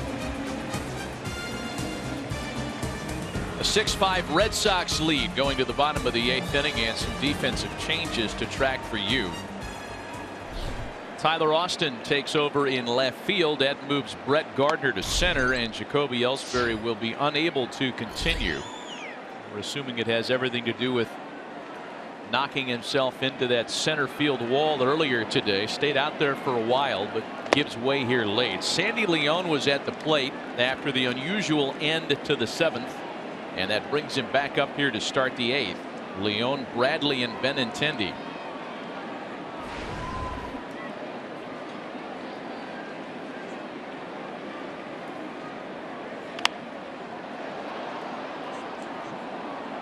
Red Sox take the first 2 games of this 4-game series. Not unlike Thursday's opener, the Yankees had an early lead today. There's your shift with 2 strikes. Third baseman playing over in the second base side. And a swing and a miss to finish off Sandy Leone. We talked about the Yankees chasing down an American League wildcard berth. The National League wildcard race is just as close, just as interesting. Not as many suitors involved. San Francisco and the Mets have the 2 chairs as we speak. St. Louis is 2 games out of that second spot. But Ken Rosenthal has some news certainly that could affect that wildcard race. Some really disturbing news from the Mets. Jacob deGrom shut down for the year. He's going to have ulnar nerve surgery. He told reporters recovery will be 3 months. Jackie Bradley Jr. with a base hit meanwhile into right field. Now deGrom had thrown a bullpen session yesterday, but after that he felt it. And obviously for the Mets, they've been hoping he comes back. They make the playoffs. They've got Syndergaard and deGrom and Colon. They're okay. They're still waiting to see if Matz can pitch again this year, but the chances of that probably aren't great either. We'll see. Well, that's a potentially huge loss in New York, though I'm not quite sure what was being counted on privately from deGrom down the stretch. Strike 1 to Benintendi. It's not the group that Terry Collins thought he'd have leading the way into a possible title defense in the National League. No, but he's done a great job just keeping him in that mix. We knew going in the National League would have less suitors for the wild card because it was kind of the haves and have-nots. And you like the Mets' position if they could stay healthy. They still may very well get there. Well, that surgery does have a nice likelihood of returning back to form. I had the same surgery or similar surgery where they went in to clean out my nerve and then move it,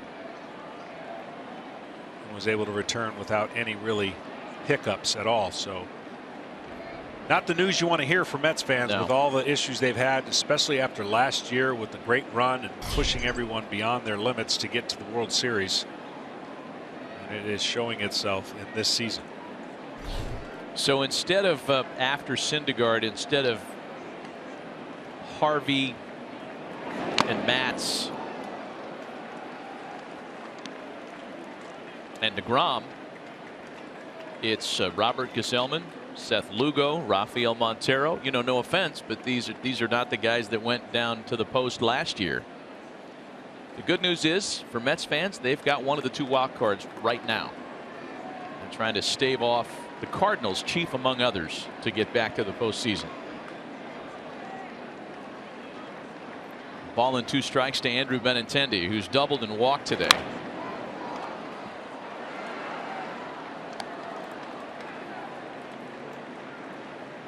Well, both the Mets and the Yankees, really. I mean, especially the Yankees, have what they've been able to do. I know it looks like they're running out of gas a little bit. Unless they can rally in the 9th inning, their playoff chances have really dwindled in this series because there were such high hopes. And that first game was such an emotional twist. They win the game, they're 1 game back in the wild card. They were unable to win that game and unable to win yesterday. Has put them in this position. You could just see the whole game. Every time they got a lead, the Red Sox just seemed like they had more weapons ready and able to deliver than do the Yankees. Benintendi with a high drive to right. Williams back at the wall and makes the catch for out number 2. Let's take a look at this afternoon's Hartford prevailing moment of the game. And getting back to the unusual play that gave up the tie and then the lead. It was a wild pitch after the Red Sox had tied the game at 5. Mookie Betts scoring. A second run nearly scored. But then Austin Romine realized the situation and was able to beat Hanley Ramirez to the plate in a play we thought came close to, or at least was worth discussing in terms of catcher's lanes and blocking the plate. And Kenny, you've got a little clarification for us. I do, Matt, and it's pretty simple. If the catcher has the ball, he can block the plate. Romine was in possession, no problem. That's why I was saying that he could have ran him over. That's where the confusion is. You know, guys are like, oh, you can't run over the catcher anymore. If he's got the ball and he can block the plate, you can run him over. I'm glad for both of those guys that it didn't come down to that. Two big dudes. Dustin Pedroia now with the runner aboard and 2 gone. 6 runs on 10 hits for Boston, 5 runs on 9 hits for the Yankees. The Yankees at one point today had a 3-0 lead over David Price. Well, the other aspect we really don't talk about when you think about the Red Sox, or at least everything that steps out, is their power, their offense, their average, but they can beat you with their legs. That's what gives them flexibility. They can steal bases, they can run bases, with the exception of a couple guys in their lineup. They can run a little bit. Another weapon.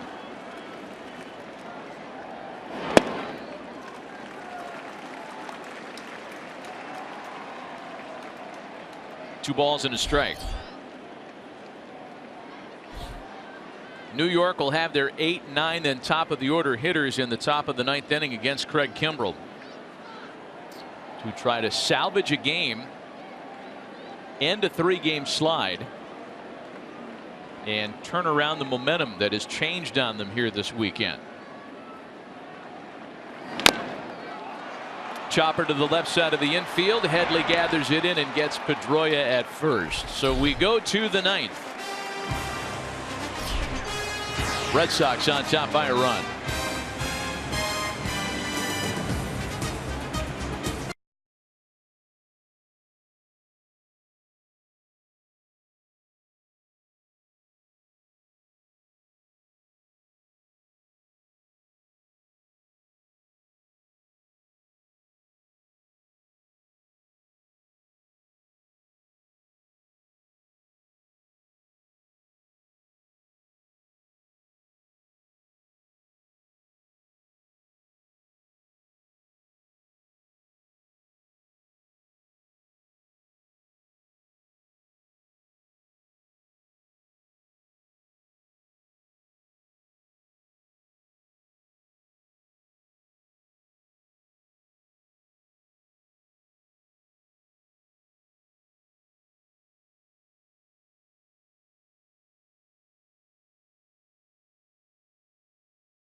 Three outs away from clinching a season series against the Yankees. More importantly, down the stretch here, making it 3 in a row and doing nothing to concede any ground atop the AL East. New York, on the other hand, looking for a little late magic to stem this losing tide of the weekend. Austin Romine leads things off for the Yankees.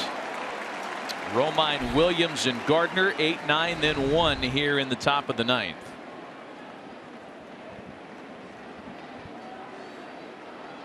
Yankees haven't lost 4 straight since late July.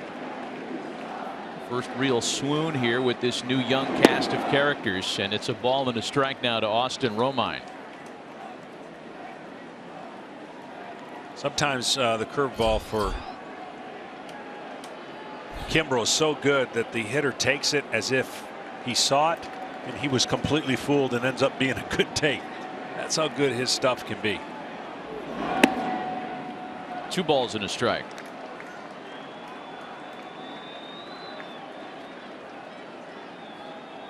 Well, Kimbrel's allowed just 1 run in his last 12 appearances, and holding opponents to a batting average of 104 over that period.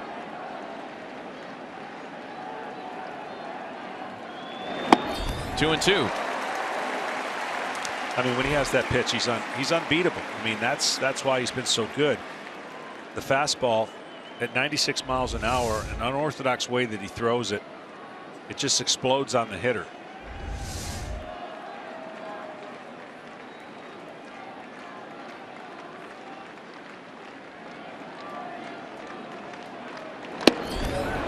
Missed the corner. 3 balls and 2 strikes. Sometimes fool the umpire too. Sandy did a nice job trying to keep it right there. You see it's on the corner at 97. You don't have much time as a hitter or an umpire to kind of get a look at it.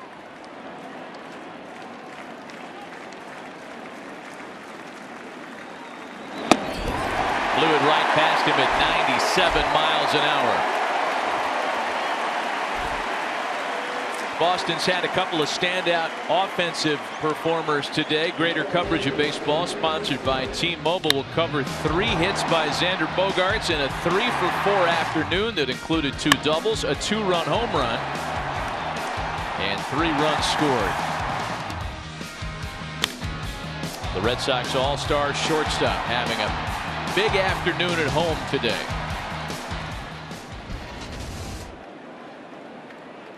One gone for the rookie outfielder now, Mason Williams.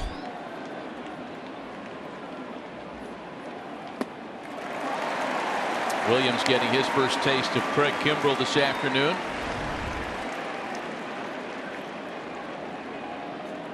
I know Williams went into the outfield, playing right field.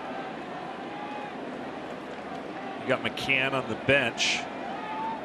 Romine just hit.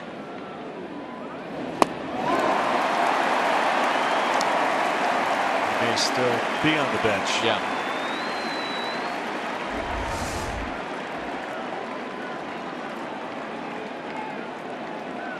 Nasty pitch.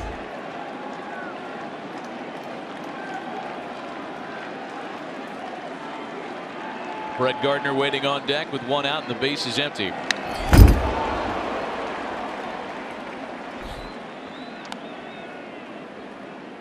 Mason Williams put together a good AAA season at Scranton Wilkes-Barre, hit almost 300.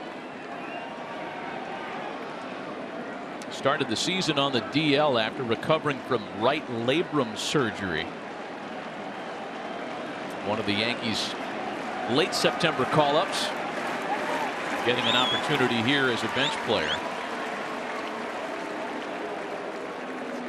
Boy, the Yankees could not have gotten off to a better start today. The 3-0 lead, Gary Sanchez hitting a home run. They appear to be getting to David Price, something that's happened already this year. Boston chipped away. They take that late lead in the 7th, and a called strike 3 taken by Williams.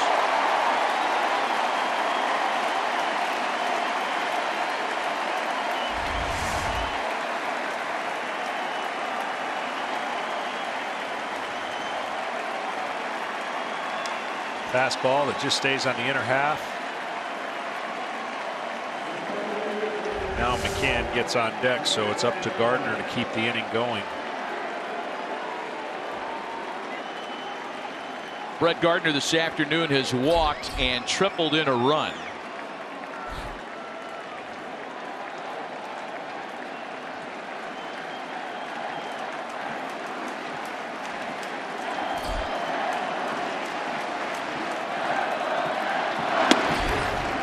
Strike one from Kimbrel.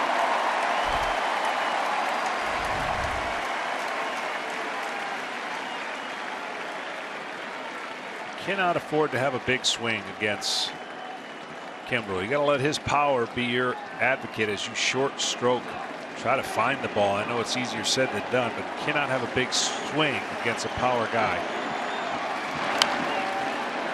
And the Yankees are down to their final strike.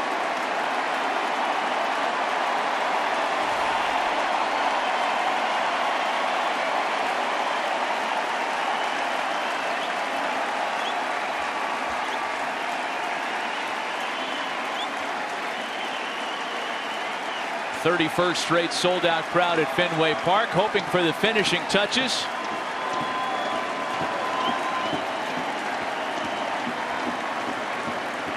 The 0-2.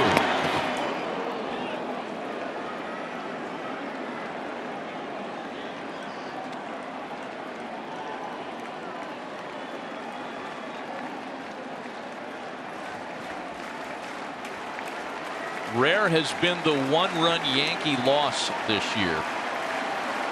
They have one of the best one-run records in baseball this year.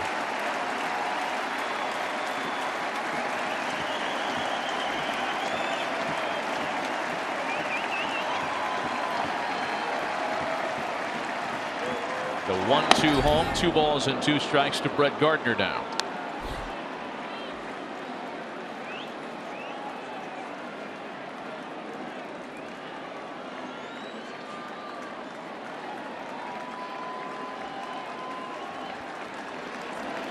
When the Yankees scored their 2 in the 4th to repad their lead, it looked like they were off to the races, but just 2 hits from the 5th inning on. And from 0-2 to a full count now against Kimbrel. It's kind of the approach you need. I mean, Gardner's kind of the one guy that could give Kimbrel fits because he doesn't seem to be super aggressive trying to launch the ball. So right now trying to protect the plate, thinking fastball if you're Gardner.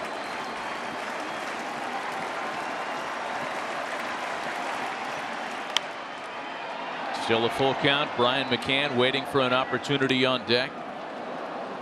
He went with the breaking ball. That ball stayed up.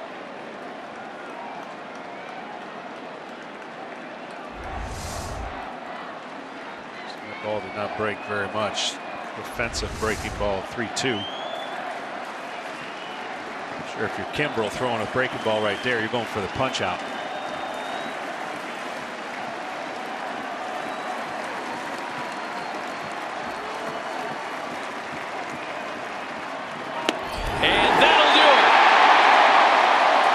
The Red Sox make it 3 in a row over the Yankees to start this long weekend series. For Craig Kimbrel, it's the first time in his career he's gone 4 up, 4 down with 4 strikeouts.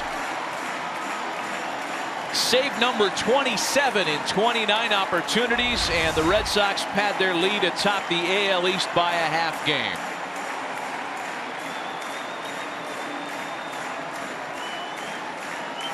David Price gets more run support. Did not earn the win, but the Red Sox earned the team W here today, and again have made it 3 in a row over rival New York. The updated AL East with Baltimore playing later on tonight at home against the Rays, and the Toronto Blue Jays out in Anaheim. Boston on top by 2.5. For John Smoltz and Ken Rosenthal, Matt Vasgersian saying so long from Fenway Park, where the Red Sox have beaten the Yankees 6-5. We'll get you out to the studio with Ryan Field, Eric Karros, and Pete Rose right after a quick commercial break.